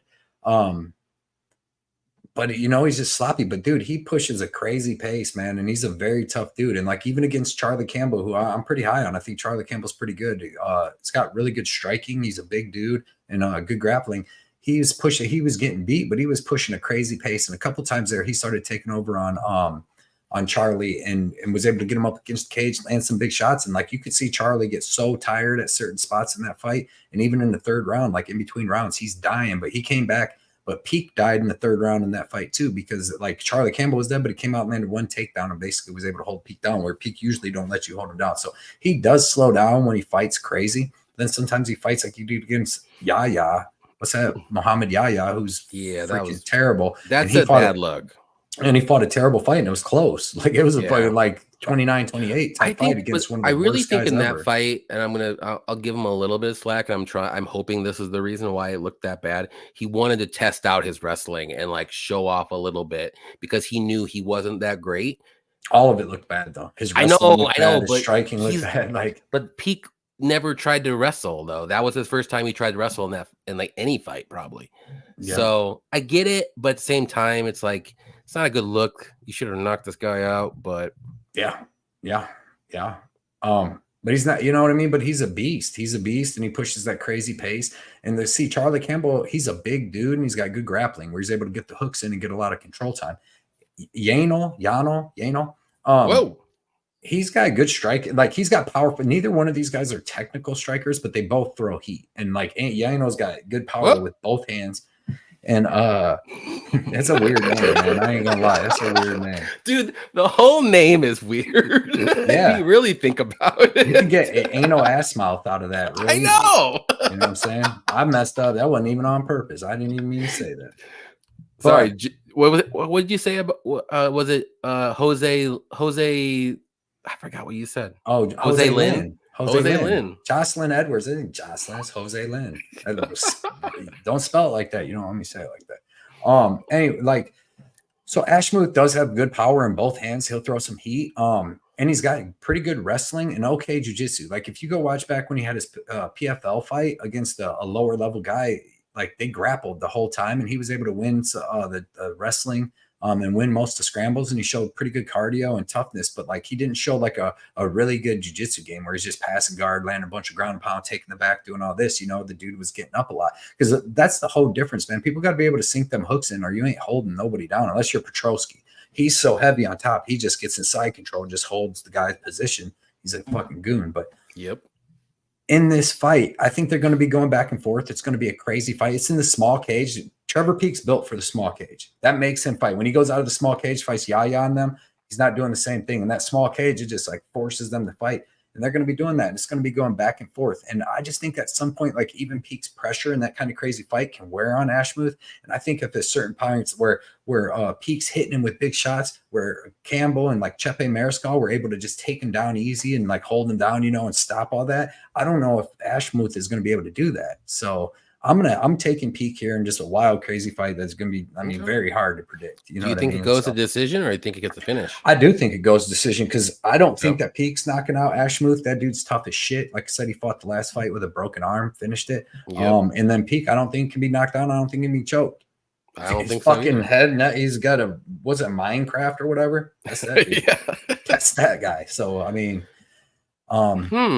so I like Trevor Peak by decision. I don't hate anybody taking Ashmouth by decision, but I think what do you think about Ashmouth plus 3.5 at minus 175? I like that. I think he wins around. You know what I mean? He's got to win around, right? Sloppy, and then it's going to go to some shitty ass judges, and it's going to be fucking like tough. But I do. Either one of these guys at plus 3.5 seems like money to me. Yeah, if Trevor was at plus 3.5, I would love that too. Let's see. Going by Yano decision is 3-1. MMA Junkie reports 6 minutes ago. SP's out. Oh, geez. 8 out of 10 out of their last 5 fights have gone over 1 fight. Yeah, both of them's tough. And the only, it's an Ashmouth. Let's go, Yano. Okay, Jaden's on Yano. Yanal, what's it? How do you say Yano? Yonal. I think it's Yonal. I think someone put it in the chat. I just saw it. Yonal. I think Glenbot said it. Trevor Peak is going to remind everyone why he won the Waffle 7-19. Exactly. I think he is in 13 too, right, Ryan? I think he won the 09, 010, and then 13. He was in jail for a couple of years. He missed 2 years in there. Derek said, Yano has the boxing skills to hold his own and better wrestling. He's going to rely on his wrestling to get Peak tired and pull off a decision. Good breakdown, Derek. Good breakdown. Bro, Yano looks shredded on Instagram. Yeah, and he says he's 5. I don't think he's going to be. Says he's the same height as Peak. I think he's a little smaller. Yeah, I don't think so. Smaller. Whoa. I think Peak was a little bit taller than you when we met him. So Yonal to help. Okay, Yonal. Then you to spell it like that. It's America, man. It's hard to pronounce it. It's hard enough. It's already hard enough. Our language is so stupid, dude. We're teaching baby blood how to read and shit right now, and like everything is spelled the same and different, and like it doesn't make no sense. Like I don't know, the different stuff. Peak training with who is he? Is he out in Colorado still? I don't know what BYC is. Bring your own something. Bring your own cocaine? Crack? Maybe. Ash Smoosh. Yeah. There you go. Yeah. What's up, Jeff? Hey, yeah, Jeff. What is up too, man? He said there goes the YouTube. Well, hopefully I didn't look too far into this video. But we lost that a while ago with Johnny. He's using it. I mean, that was like 20 minutes ago. Come on, man. What up, Shroom? Our dude. Mushroom? So what's up, Cody? What's up, Johnny, man? I hope you've been doing good, Mushroom. Glenn Boss said, what's up? Mushroom's a big part of the community. Everybody check out Mushroom MMA too on X, man, Twitter. I'm calling it X. It's X from here on out. You know why? Because Elon Musk is one of my favorite humans on this earth. I love that dude. I just always call it Twitter because it's been Twitter for years. Yeah, I'm switching. I ain't saying Twitter. I'm saying X, man. X. DMX style. But check out Mushroom on X, dude. What about he's crazy? What about X to the Z Exhibit? I like Exhibit too, man. He used to have all the fucking mechanic drills and shit going in the back. He has the show. It's like Pimp My Ride too. Yeah, I liked him in Gridiron Gang, where he's with like the youth that was in trouble. They do. Oh, I haven't seen that movie. It's good. I think it's The Rock and Exhibit. Oh. All right, Brandon, we'll check you out later. Next fight, man. Men's flyweight. Hey, what's up, Daz? We was just shouting you out a little bit ago, man. I said, what's up, Daz, like 30 minutes ago. I go, you ain't here yet. I go, you ain't here. What's up, Daz? Everybody check out Daz Files on X too, man. It's funny guy. Jaden said, Yano broke. Yeah. What's up, Mushroom? Men's flyweight replacement fight. Matt Schnell versus Cody Durden. Break this one down, Johnny. Yeah. So Schnell is maybe one of the top 3 chinniest fighters in the UFC, but I mean, he's well-rounded. He's going to fight for your money.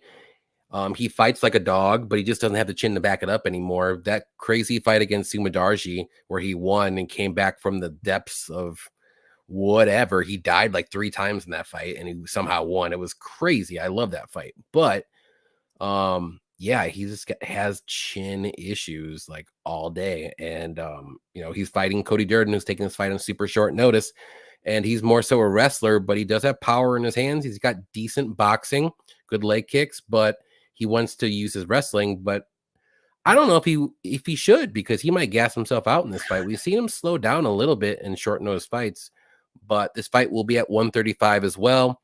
Maybe that does help Schnell's durability, as we were talking about Cody. But I still got to go with Durden, because I just think at one point in this fight, I do think Durden's going to be able to crack that chin. It doesn't take much. Now, can Cody take him down and control him as well? I do think he can do that too. Schnell does have good grappling, but his takedown defense is a little iffy here and there. So Cody's a very good grappler himself and a very good wrestler, but I'm just worried if Cody does try to do that for 3 rounds, he gasses himself out, since he's taken this fight like literally, I think it was yesterday. So normal fight camp, 100% Durden all day, but I'm like 75% now on Durden, because I just can't trust Schnell's chin. So give me Durden to win. I'll say by some kind of finish, whether it's club and sub, or whether it's going to be on the ground and pound knockout or something like that. So I'll say second round. Maybe it could be first. Maybe these guys go for it. Maybe Durden's like, you know what? I got a round and a half of cardio. I'm just going to go for it and see what happens. So I like the under 2.5 in this fight, no matter what. I think someone's going to get finished no matter what. Yeah, I mean, it's tough to call these short notice fights. You know what I mean? Because you never know what kind of shape the people's coming in, like how they're going to perform. Like, what percentage of Cody Durden do we think we're getting here? Like out of 100% Cody Durden, I would say like at maybe 85. Like the one that Cody Durden that's on a 3-fight winning streak, about to fight to gear, been beating people up. Like, you know what I mean? I'll give him 85 to 90% Cody Durden. Okay. I think Cody's always training. I think he's never going to be like out of shape taking a fight, but it's not the same as taking a fight or having a full camp. You know what I mean? So he's going to get tired in the third, and we've seen him do that when he has taken fights on short notice. His wrestling is sloppier.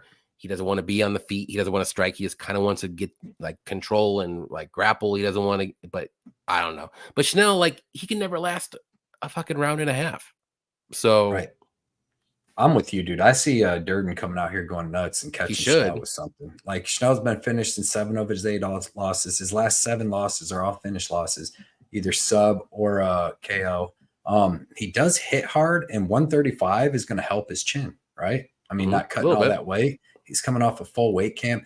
The thing is, the craziest thing about fucking Matt Schnell is if you go watch all his tape and you just watch them fight, like, he loves nothing more. He'll get into a slugfest. He'll start the slugfest. He has 2 KOs in his whole fucking career. 16 wins. He only has 2 KOs, yet he starts the slugfest, and then he gets knocked out. He's been knocked out let's see, 4 times or 5 should be like 90. Yeah. And on like 90 times. Like, dude, go watch him fight. If you watch him fight Royval, Pantoja, all them dudes he started just complete wars with. Even Sumadarji, and he almost got put out. Ursig. He was striking with Ursig, like, and he got rocked. So he's got 5 TKO losses, 2 submission losses. But yeah, man, I mean, I can't pick Matt Schnell. I can't fucking pick Matt Schnell. How did he survive Tyson Nam? Because it was just a boring boxing match. But Tyson Nam's a counter striker, and they just jabbed each other. They never went to the round. It was a boring ass striking match. I'm like looking. I'm like, how did he survive that? Well, yeah, and sometimes he's decent when he doesn't, but like, he doesn't have no good wins in the UFC. I don't see how he wins. He's not going to wrestle Durden down. I mean, now if Durden gets gassed, then he can definitely push a pace on him and finish him, because that's Matt Schnell. He's a finisher too, and a little bit as far as submissions and just working guys. So that's scary to have Cody Durden. He kind of slowed down in his last fight against Bruno Silva. He came out super heavy, was beating the shit out of Bruno Silva, and then he ended up slowing down. Like, the last takedown he landed in the second round, when he got up, he was done. And Bruno Silva, that's when he hit him with the uppercut and all that. So it's tough. And now he's on short notice, but I think he does come out. That would be the game plan, right? Just come out, because Matt Schnell's got decent jiu-jitsu off his back. So just to come out and do all that's dangerous. So you just want to come out and throw him big ass blows and hit him. And honestly, dude, like, Durden's hands look phenomenal against Bruno Silva. he was hitting him with a lot of shit, good uppercuts, good boxing. That's true. So give me Until he Durden got with caught. that. Yeah, give me Durden. Yeah, Durden's coming back off a KO, but I mean, he wasn't knocked out like fucking Matt Schnell. Dude, that left hook that Urseg landed on Matt Schnell. Ooh. Bink. So, but Yeah, you yeah, can't trust that's the Matt thing. Schnell's Matt chin. Schnell, he's got decent skills, but it's I won't be betting this fight. Maybe the under 2.5 Under because they're going to 2.5 go to is war. minus 185. It's not bad at all. What's the one? And I don't like 1.5 unders, man. 2.5. Yeah, Minus that's 185. Yeah, that's decent. But yeah, man. So yeah, we're both on Durden and by KO, right? By finish. I think Durden he gets a first inside or the second round distance. KO. Here's a crazy one to call. Men's featherweight. Kyle Nelson versus Steve Garcia, man. This is gonna be a crazy fight. Who started the last one you did? Yeah, I think I did. So this doesn't matter. is a hard one to call, to be honest. Like, because Steve Garcia, super talented, crazy savage fighter. He's one of my favorite fighters to watch because he tries to kill you from the opening second. He really don't have no regard for his own safety. And then his skills are getting even better with his cardio. And he's fucking huge, dude. At featherweight, to be 6 foot, 73-inch reach, but he's just a big, thick dude. He has trouble making the weight. He's missed weight a couple times, but he's fought all the way down at 135, which is crazy. But at 145, man, he's a big, tough dude. He's got excellent hands. Like, even against Sung Woo Choi in his last fight, like, he hits him with the left hand. He just throws like 5 left hands in a row quick and just pounds him out, drops him.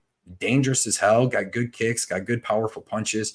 I remember when you guys was on here laughing at me when I picked him over Nerd Becky. He was plus 185 against that guy. I've been on Steve Garcia since Chase Hooper and all of them, like all of it. But he's a savage, man.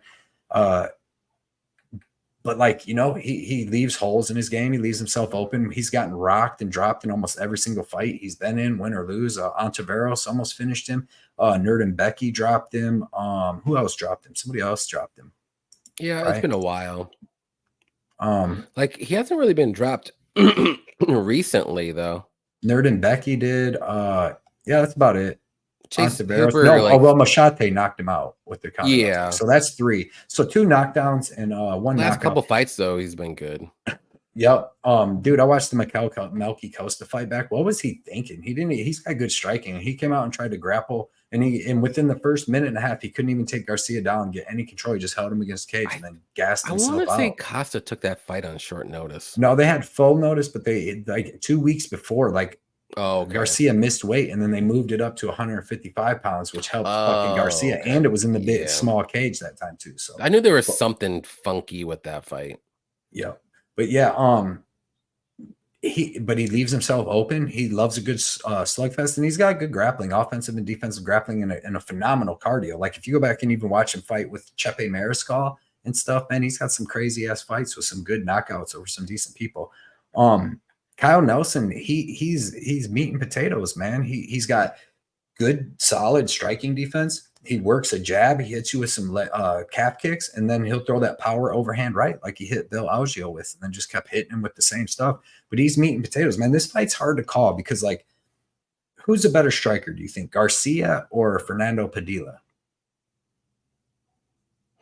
Fernando Padilla's got really good striking, dude. He was piecing up Nelson. Yeah, I would say Padilla. But Nelson was taking the shots, covering up, and hitting him with power leg kicks. By the second round, he took over on Padilla, and Padilla stopped throwing punches. Like, he does that. Like, Kyle Nelson has a way to do that where he kind of make people stop throwing punches because he's so defensively sound. Hands are up like this. He's moving and he's just jabbing. He's got a good jab, leg kicks, and then blocking your stuff. So, but he loves a good slugfest too. If you go look at his fights, he's got how many first round knockout wins and losses, and he's got beat in a third round by like Billy Quarantillo, which is kind of like a fight that I looked at for this. Like to me, Steve Garcia is just a bigger, better version of Billy Quarantillo at this point, where he's got better, more powerful striking than Quarantillo. Pushes a crazy. I mean, Quarantillo pushed the pace too, but in that fight, it was back and forth, really close, both rounds against Quarantillo, and then Nelson in the second round comes out and gets hit with a 1-2 and gets put out, which was crazy because he took way harder shots than that from like Padilla and some other people. But this fight's tough, dude. But I'm not. It's hard to even know if it could go under because there could be some grappling. It could be defensive striking. Like, I don't know if Garcia just comes out as crazy as he does against a dangerous guy like this, or they could just go at it in the first minute and it's just a slugfest and whoever lands really hard first. Because like I said, Kyle Nelson does that shit too. So I'm taking Steve Garcia. I'm going to take him by KO. That's my bet. That's the bet I like, Steve Garcia by KO. But like it's somewhat risky fight. Yeah, I agree with you. Nelson is well rounded. He's pretty durable. He can mix in some wrestling and grappling. Good takedown defense. He's got good cardio for 3 rounds. Like he's just very good everywhere, but just not amazing anywhere. Unless he's fighting some guy that he gasses out and he can get him in the 3rd round. But as you went over with Garcia's crazy guy, he's got power.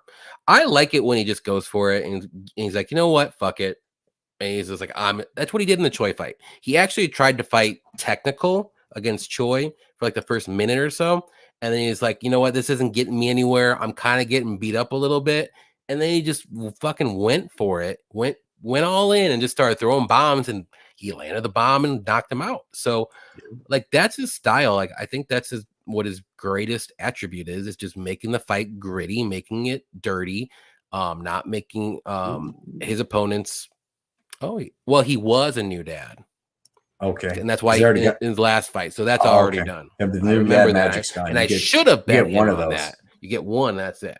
I believe it's first baby too, ain't it? Isn't that the mojo comes with No, it's any baby. It's any baby. You sure? But it's the first fight after that. So he can be rules on that shit. I already make up the rules, and that's what it is. He got his win. Who did he beat against?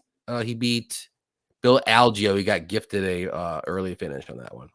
That was early.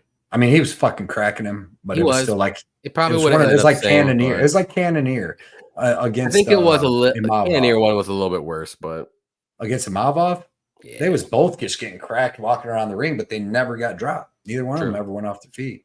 But yeah, I'm still going with Garcia here.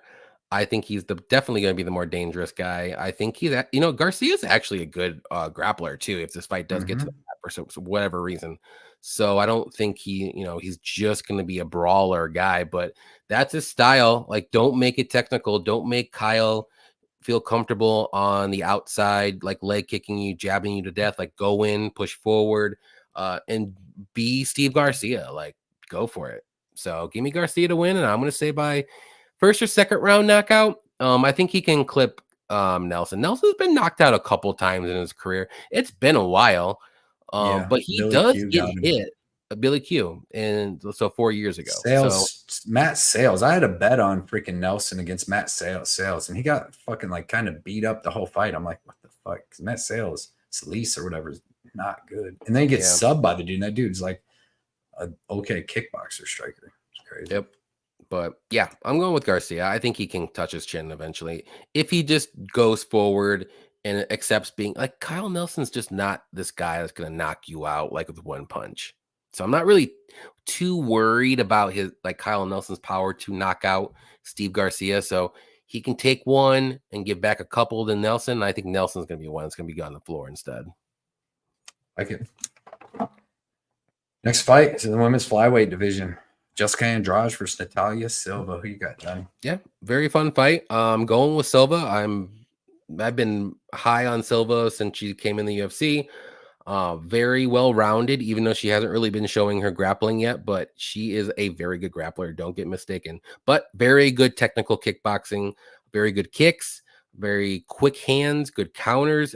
Decent power in her hands too. Very good takedown defense. Very strong too. You don't think she is, but she's very strong. I think in this fight she can get some takedowns against Andrade, but Andrade, we all know she's a super powerful striker. She likes to be the bully. She can be hittable. She can be countered. She does get a little too aggressive at times on the feet. But she can try to go for some takedowns, but she doesn't really have the greatest grappling game. And also if she is taken down, which Andrade can be taken down rather easily, she gets pretty much finished when she's on the mat. When she's on her back, it's like game over. So I think it could be a good spot for a sneaky Silva submission. But even if it's not, if this fight plays out on the feet, Silva's the way more technical striker. I think she can be able to land some good leg kicks, good kicks in general, land some good counters, because Andrade is, she's a little short for the division, and her reach isn't all that great either. So she just needs to come forward and just land a big bomb and Silva is very good on the outside. She's very good off her back foot. That's how she normally fights all of her fights, and that's what's probably going to happen here. So I'm not worried whatsoever with Silva here. So give me Silva to win. I'm going to say I really want to try to do the submission, but I don't think it's going to happen. But I think it's live. But I'm going to say third round or decision. I think Silva can get her out of there in the third round, but probably the safest bet would be Silva by decision. Like most of her fights go to decision. She's probably going to out volume Andrade. Maybe Andrade sneaks one round in, but she ain't going to win 3 rounds. And I don't think she's going to be able to knock out Silva. So give me Silva to win. Like I said, I'll say third round or decision prop is the safest for me. Yeah. It's a tough fight just because like Andrade has done so much. She's tough. The small cage favors Andrade. You know what I mean? Just because she ain't gonna have to chase her as much. And obviously Natalia Silva with a phenomenal Taekwondo background is amazing. Her kicks, her lead kick is awesome. Head kick, body kick, doesn't matter. Hands, phenomenal. Switches stances, excellent takedown defense. Like everything's good. Everything's good. Checks out cardio, toughness. She's a huge favorite. Like the only thing that I will say is like her fight against Ariujo was like a close ass fight, you know, for fighting Ariujo. And I think that Andrade is a lot better than Ariujo, but she seems like a great fighter that's going to be fighting for a title soon. Well-rounded, tough, good cardio, KO power. She's got a decent amount of finishes. I don't have it wrote down, but I know she's got a decent amount of finishes. Throws so many crazy kicks and stuff. Then you got Andrade, who's basically just going to box you. You know, she'll throw some leg kicks, but she's basically trying to hit you with power hooks from each hand. And she's been subbed a lot, but she's got like decent offensive jiu-jitsu. It's weird. Usually your subs are like Tatiana Suarez or somebody really good getting her. It's not. She's only lost to like good fighters, really. You know. She's only fought. Well, she fights in almost every weight class, and she only fights the good fighters. Like you know, it's weird. Yeah. Which is weird because she's on a 2-fight win streak, right? At fucking 115. And now she comes back up to 125. I'm pretty sure that's how it's going. She just takes fights. That's just the style. I don't know. Yeah. Because she just beat Mackenzie Dern and Marina Rodriguez at 115 and was like, I'll take a fight at 125. So, Natalia Silva, dude, Andrade comes in aggressive, right? Throwing crazy punches. We've seen it happen against Yan, where she was just getting caught with everything because Yan has excellent power and excellent boxing and excellent movement. And I see that happening here. I see Natalia Silva winning this fight by KO. Like I see her catching Natalia Silva or Andrade on the way in. If you go check, I think 8 out of 10 of Andrade's last 10 fights have ended under 2 rounds. And then the 2 that went to decision was like Lauren Murphy that should have been called off. And then that fight with Rodriguez, who, you know, they had some good damage in that fight. So, and Rodriguez goes decision with everybody. But Natalia Silva is dangerous as hell. And her counter striking, I think, is going to be perfect here. Catching Andrade coming in, hitting her with a big shot. And she hurt Ariujo, almost got her out of there. She finished Teresa Bleda. Andrea Lee and them, she beat the shit out of them, but she didn't finish them because they just stopped fighting her. They didn't come forward. Andrea Lee's kickboxing from the outside, just getting kicked everywhere, and she just didn't engage her. But like Andrade is going to engage her and make her fight, and I think this is going to where Natalia Silva is going to shine, hitting her with some counter stuff. So I got my best bet is Natalia Silva by KO. It is crazy that at one point, Natalia Silva in her career, mind you, at one point she was 6-5. I didn't see. Yeah, here's my dude, Mr. Nice Guys in the chat. So what's up, baby shark? I'm late, but good to see you in here. Defend Your Units is a must watch every week for sure. So everybody check out Mr. Nice Guy on X too, man. He puts out good information. He's got great stuff that he puts out, great websites too. Everybody should check out his website. It's called nextmma.com. It's like it's a way better version of Tapology in my opinion. Like it's not the same, but it's like where you can go and get all your fight information that has way more information than Tapology. So if you want to check that out, it's nextmma.com. It's good stuff. Brandon Olson, I actually think if you wait till the day that line will get wider. Yeah. Well, Silva, I think so. I think she's got a good possibility. Silva's so strong, but Andrade has experience level of competition. If Andrade can get inside, she might be able to take her down and use grappling. Maybe her grappling. Well, Bleda was able to take Silva down a little bit, but like just like in early. She stopped all of Araujo, who's a good grappler, and she stopped all of Jasmine Jasdavicius, who's definitely a good grappler, and she beat the shit out of Jasmine. But like If Jasmine and Andrade Jessica tries to Andrade is a grapple, way different. if Andrade tries to grapple, she's getting touched up on the feet. Then that's the only reason. Yep. Silva is a small flyweight, so I would play it small. Yeah. I mean, I don't think she's small. Andrade, she's 5'1". Oh, I thought he said Silva. No, Silva's not small. She's not. I mean, she's not That's what fucking Glimbot 5'8", but she's thick, bro. She's got the biggest She's leg muscles of any strong, girl in dude. the UFC. Her thighs are fucking huge, but no, she's 5'4". It's like shorter than like Valentina and Grasso. Yeah, but like Andrade is 5'1". Yeah, Andrade should go to strawweight and always be strawweight, but she likes to move up and down, and she wants to take some fights, probably get paid good money. The more fights she takes, the more money she's gonna get. So I might put in a couple prop bets, and like Silva by KO will be one, but I'm looking at a bunch of stuff. Love the TKO Cody. I think it happens. I think it's just the style. Andrade comes in, and Natalia Silva loves to counter people. So Just D, what's up, blood? What's up, Just D, man? Appreciate you coming out, man, hanging out with us. We got 267 people in here, man. Everybody smash that like button if you can. Appreciate all you guys coming out and commenting, man, helping, supporting, getting the algorithm going. It's Gilbert Burns by decision plus 460. I don't mind that at all. That's wild to me. I like this right here, head kick, Just D. I like the second or third round head kick. I like it. Silva submission is plus 800. I thought it'd be a little bit better, but yeah. Yeah, there is an opportunity for it. Yeah, Jessica Andrade's been finished 9 times. 9 times. So, I mean, when this time she's getting kill or be killed. Yeah, I think she's gonna get killed this time. Me too.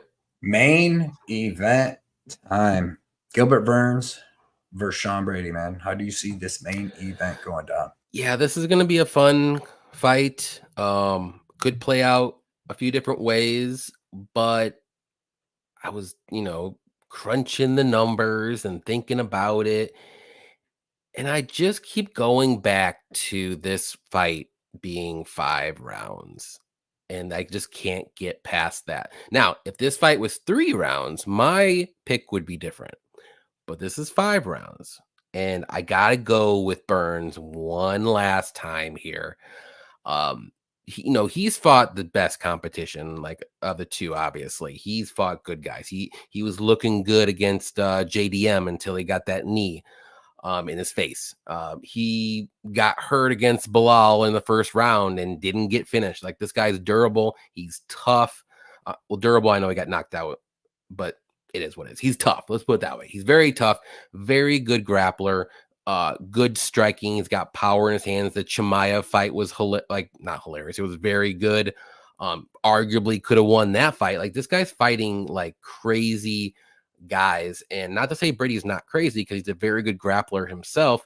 Very good submissions. His striking is pretty decent. Like, I wouldn't say he's like the greatest of strikers, but like, this is gonna be Brady's first real test. Like, for 5 rounds, especially. Like, he's fighting a very good guy in Burns. I think he's very good everywhere, and this is going to be a very tough fight for him. And I think the odds should be closer. I really think this is going to be a very close fight, and I see it going longer. I see it going over 3 rounds, and if that's the case, like, Burns is probably going to win rounds 4 and 5 if it goes that far. Brady's going to look good early, but is he going to submit Burns? Like, Burns never been submitted in his career, and he's had 30 something fights against high level guys.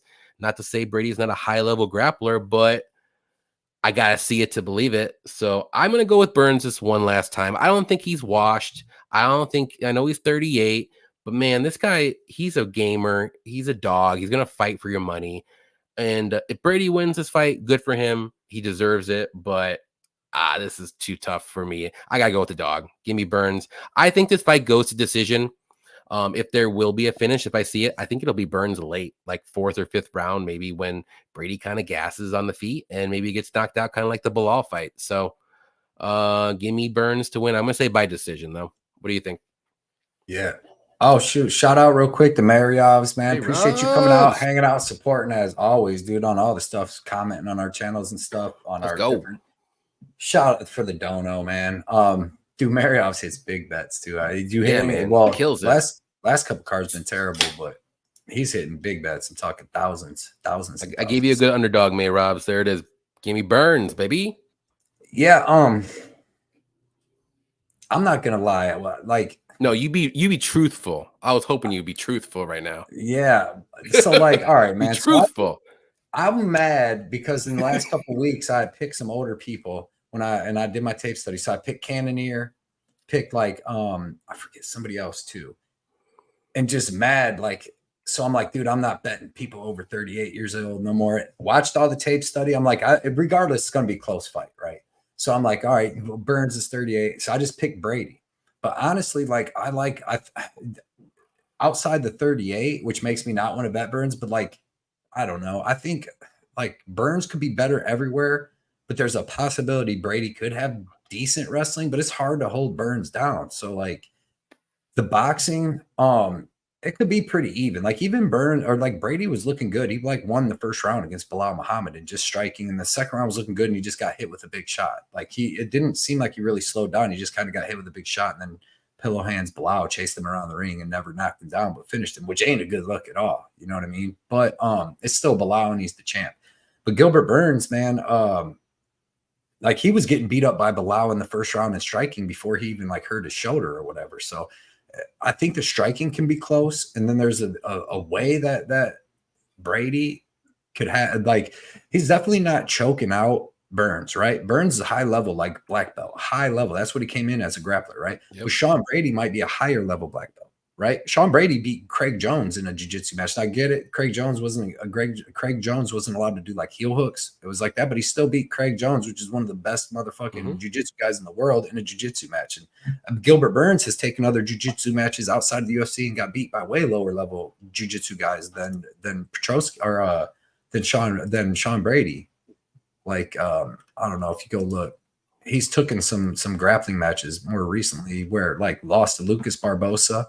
Rafael Lovato Jr. is a good win though, but I don't know, man. He did lose to Craig Jones by heel hook.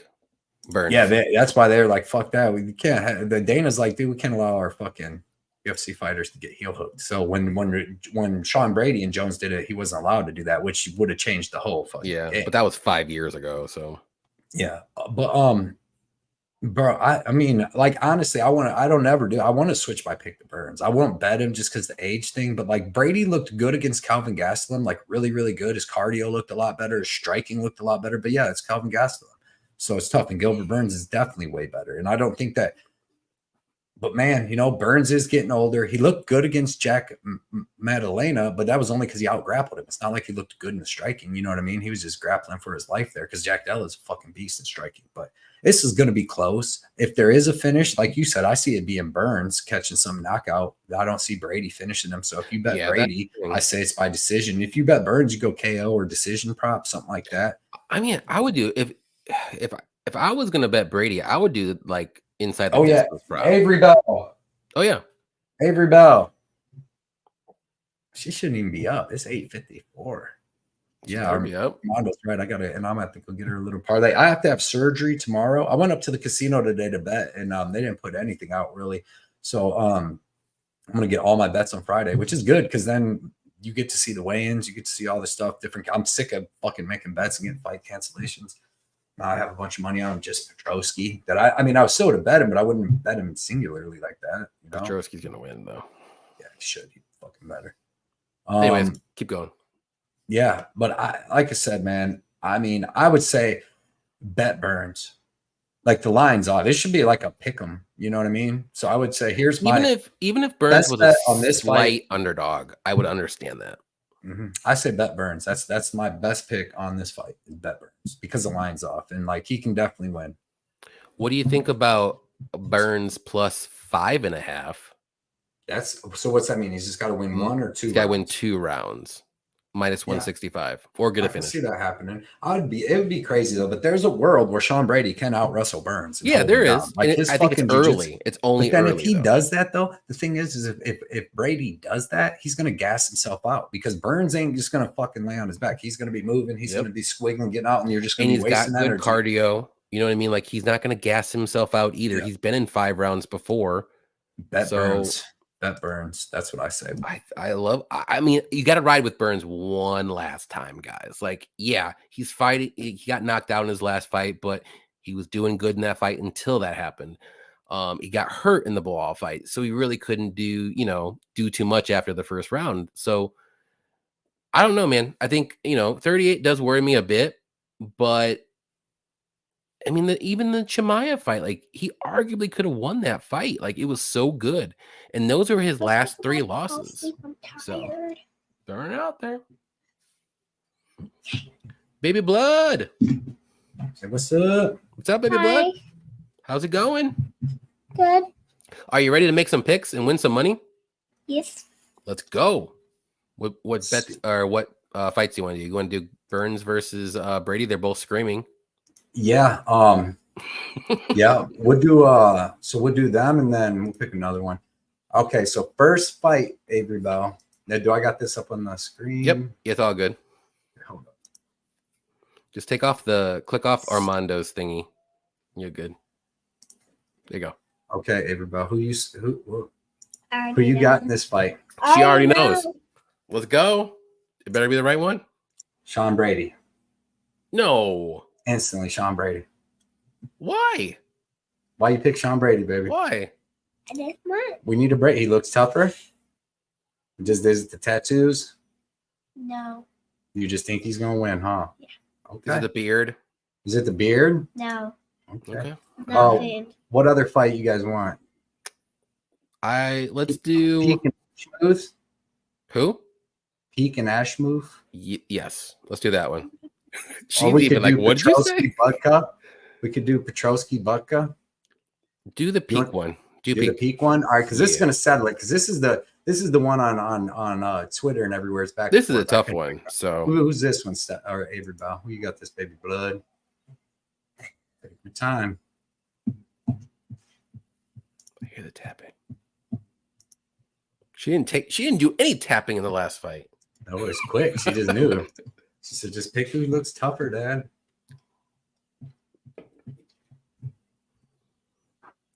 She is taking the 2010, 2011 Waffle House parking lot champion Trevor freaking Peak. Why you pick him, It's a beauty? goatee.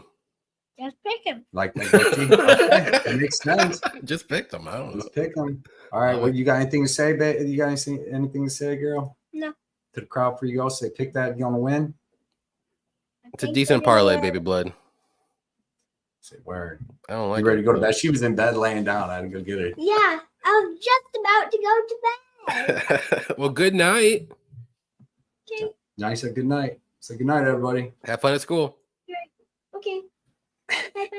Bye. Okay, bye. You know how many people there? You know how many people's on here right now, everybody? 284. You was just talking in front of 284 people, and another couple thousand will probably see it. Love you. Bye. Bro, she Good, did not good. do any research on that Brady Burns fight. I didn't see no tape study going down.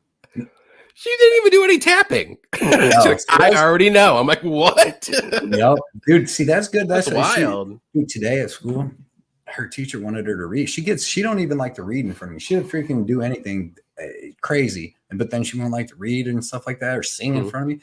And she went to school today, and like her teacher sent stuff with text message. Was like, hey, I told Avery to read today, and she said no and wouldn't do it because she gets nervous, scared. I'm like, dude, you come on the show and talk in front of all them people, you just don't know it. So you got to know, you got to have that confidence. It's all about that confidence. That's right. So let's see, we got let's see, over 3.5. I don't go distance. So she got Sean Brady and Trevor Peak. Wow. So that's a wild pick. Bunny Hunter in the building. They're What both up, Bunny 50-50 Hunter? fights. I mean, I can't blame her. No. They really are. She picked the favorites, so Yeah. somehow. Maybe that's what the fucking cat bookies do. They just look who's tougher, and they're like, this dude. I like them. I And already know. Josh would be minus like 16,000, dude. Bunny Hunter with the $10 dono, man. Bunny. What is up? He said, what up, fellas? Super late. Burns is not washed, but I think Brady will take this one. Younger fighter in this one. That's what Baby Blood was just saying. All right. I picked him. I just think, man, Burns is a good bet. I think Burns is a good bet, but I don't mind anybody. I'm riding with Burns one time. This last time. What if he burns you? then I will not be picking him because we'll He see how burned bad if he does lose. Let's see how bad he He loses. burned me against Bilal. It looked terrible. Yeah, but he got hurt, and then you already knew Yep. he's got no chance to win rounds 2 or 3, and Bilal still couldn't get him out. So What's going to be the easy money parlay? Oh, I'm ready. Well, I What mean, are we we're gonna doing go here? What are we Petrosky doing? for sure, right? Money line. Yeah, I don't mind him. Okay. Does Petrosky and Santos that don't get the even? No, because Santos is minus 265, so it's minus 115. Ooh, that's my jam, bro. I think we can find something better. I mean, I like Santos. Don't get me wrong. Bro, what's up with the But Oreos, dude? What? What's up with the Oreos, dog? What? What's with the Oreo? What? I'm so confused. Oh, the White Sox. I just seen that score. Oh, bro, the White Sox are fucking. They're making the playoffs. Back in it? Are they back in They're it? making the playoffs. So who? Of course. I mean, they lost like 11 in a row. I mean, they're due for one, I guess. Right. Let's see. I had like a whole bunch of other good stuff I was like talking to you about, and I totally forgot. What do you think about? I don't know what the minus 5.5 for Burns, minus 165. That's 118. Do you want to do something on a Silva fight, maybe? What do you think about the over 1.5? Nope, that's not going to do it. I thought that might have. I know we were kind of talking about it, and I'm getting around to it. What about the Wrong Zoo Padilla fight? Fight does not go the distance. Do you think there'll be a finish there one way or another? Yeah, I mean, yeah, I kind of do. Because if we did Petrosky money line and that, it's plus 100 on the dot. I wish we knew. They got well, fuck. They got Schnell versus Durden under 2.5 at minus 185. Yeah, I don't see that on DraftKings yet, but Right, if it comes out, I mean, we could do that. How much you like Steve Garcia? I mean, I like him. Okay. 185, that's plus 109 if we do a money line for him. With him and Petrosky? Yeah. Kind of dangerous. I wish we could get It is Santos. A little dangerous. It is a little dangerous, though. What's Santos get to? What's Santos and Petrosky? Minus 115. Do we have to get the plus money to give up a win? I would like to, but if we can't, let me look on a different book. I think it might be a little bit better. Let's see. Where are you at, stupid idiot? There you are. Let's see. Petrosky. Santos. That's not the right one. Where are you at?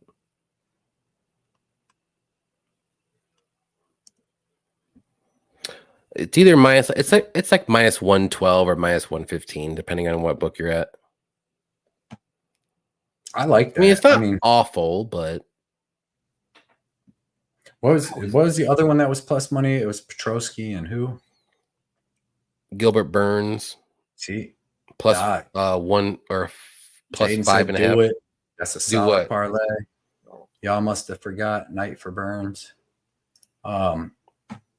What's up, Moneyline Mike? Yeah, Burns should get it, man. Burns should get that win. I like it. I think Brady inside the distance. Philly represents, says Mushroom. Well, I mean, that's the way to play them for sure. Make more of these lives. We're back, man. We were off for 2 months, man, every Wednesday. And then we're going to be doing some Saturday shows, and we're about to do another show that's going to be cool. Everybody's going to love it. So, but yeah, let's get back on track. Santos, Santos and Petrosky. Are you super confident in Santos? Fuck yes, I am. I think he's better everywhere in MMA than that dude. That dude's a wrestler with okay jiu-jitsu. Santos, bomb Muay Thai, bomb wrestling, bomb jiu-jitsu. You know I like that plus money, though. But for you, Cody, you're lucky. Let's just get that win. Pick winners, Johnny. Let's just get the win. We need the easy one. Attaboy, I hear fingers going. Was she typing? Yeah, put it in the chat. I'm Yeah, gonna that's- see if I can find a little bit better than that line, but we'll see what happens. That's Yeah, the easy let me money see. parlay. Let me see. You can, I mean, there's another book I can get like plus 112 or minus 112. I'm sorry. So it's What not is like it on much different. Caesars? I Because don't they're know. both to minus 270 on Caesars. What's that come up to? That's about the same. Minus 114, yeah. Yeah, Which is what I'm going to be putting. All of them are super close. So hey, this show tonight was brought to you by some of the coolest dudes in the game. 4-ounce sniper came in. are we gonna do our crazy one? Yeah, we can, man. Can I get these shout outs in a little quick? No, you time? can't. Go ahead. Sure. Yeah, go ahead. 4-ounce sniper shout out for the dono, man. We really appreciate you coming out. We got Havos MMA, man, hitting us with Yes, the sir. dono. Really appreciate that. Let's Hit me go. up in X so we can figure out something about a show coming up. One of our Saturday shows. Mariavs, as always, coming through, sponsoring the show. And then Bunny Hunter, man, hitting us with the big dono too. All four of you guys are freaking Bunny. awesome. And then everybody that was here in the chat, that just dropped a comment, hung out with us. You're awesome too, man. This chat's super sharp. Look how many like cappers we got in here, like good cappers. And then just the dudes that don't have million. capper names are smart too. So it's at least 1 million. I think it was like At least 1.2. $1 million. Maybe Love 2. it. Love it. So man, we really appreciate. Yeah, we do need to do. We can start a ladder one next week. We'll start one next week. Oh, we should. Oh, you. I mean, I'll start it this week, but it's the minus 115. But then Man, next we've week been we doing just good need with to- just normal bets, man. We've been killing it. I know last time we didn't get it because the freaking Santos. Magni couldn't survive for like 14 Yeah. seconds. But dude, that killed me on my. dude, we were killing the easy money parlay though. Like I think we hit like 6 in a row. It was insane. Be a capper, Jaden. Be a capper, Be a dude. capper, You already Jaden. know we'll support you, bro. Freaking and get you on the show. You've been coming and supporting our show since the beginning, man. Yes, sir. But listen, great show. No, what are we gonna we gotta do a what's risky your- one. Okay, risky one. Natalia Silva, KO. I knew you were gonna do it. Love it. Natalia You know what I'm gonna Silva, do? KO. You know what I like? We're gonna roll with Garcia, Petrosky KO. inside the distance. Go Petrosky sub. I don't think he No, knocks out inside the Bucka. distance. Let's be Okay. safe because Silva's what? Plus 500 KO. Is she- Yeah, that's bananas. But No, it's 275. but Petrosky, does he knock people out? You know what I'm saying? Like, is he gonna knock Buck out? I mean, maybe he can get a He's- ground and pound though. You never know. I think he goes. I think if he starts hurting him and Buck gives it back up, he's the choking guy. You know what I'm You saying? want to do sub? I love sub. I'm okay with sub. I like sub. I think we should roll with Petrosky either inside the sub is plus 385. I know you like to get it risky, but you Let's you do can it. keep it pretty simple with just Steve Garcia right. KO and Natalia Silva KO. Hold up. Let me see it. I got it. No, I don't. Okay. That's what we're going to do. I don't know the odds, but I'm just going to put it up there. So which ones with Silva KO, Petrosky sub? Petrosky sub, Silva KO. I like it. I like it. Whatever the odds will be, put it up there. That's what's going to be the risky parlay. I like it. I think we get that done. Hope everybody, like I said, man, had right there. I hope everybody had a great time in the chat. Like I said, check us out Saturday, 2 hours before the fight show. We'll have a thing on where me and Johnny's already gave our stuff. We're just gonna let we'll do other something people- like a give out our plays, our best bets on each fight or something like that instead of going through the whole picking breakdowns again. So just to make it a little bit more interesting for And everybody. We'll bring a couple guests on. You want to do 2 or 1? I don't know. Let's try Maybe 1. 2. Maybe 2 because Maybe 2. Maybe 2. We'll see. All right. Well, Just because we probably won't be doing as much breakdown. It's really for them and just to Yeah. hang out with people before the fights and burn time. So, like I said, that's why we call this the hangout stuff. Like we do burn a lot of time talking with the chat, but that's what it's about. You guys talk already about heard the bourbon, breakdowns. like anything. Bourbon, White Sox losing or winning. winning It's apparently. wild. I don't know how they're winning, but Bananas. But yeah, man, everybody check out the show on Saturday. And like I said, we got something real. We're gonna put together something. We got something real special coming. So shout out to everybody that came out tonight, man, and good luck this weekend. Hope everybody kills these bookies. yes, sir.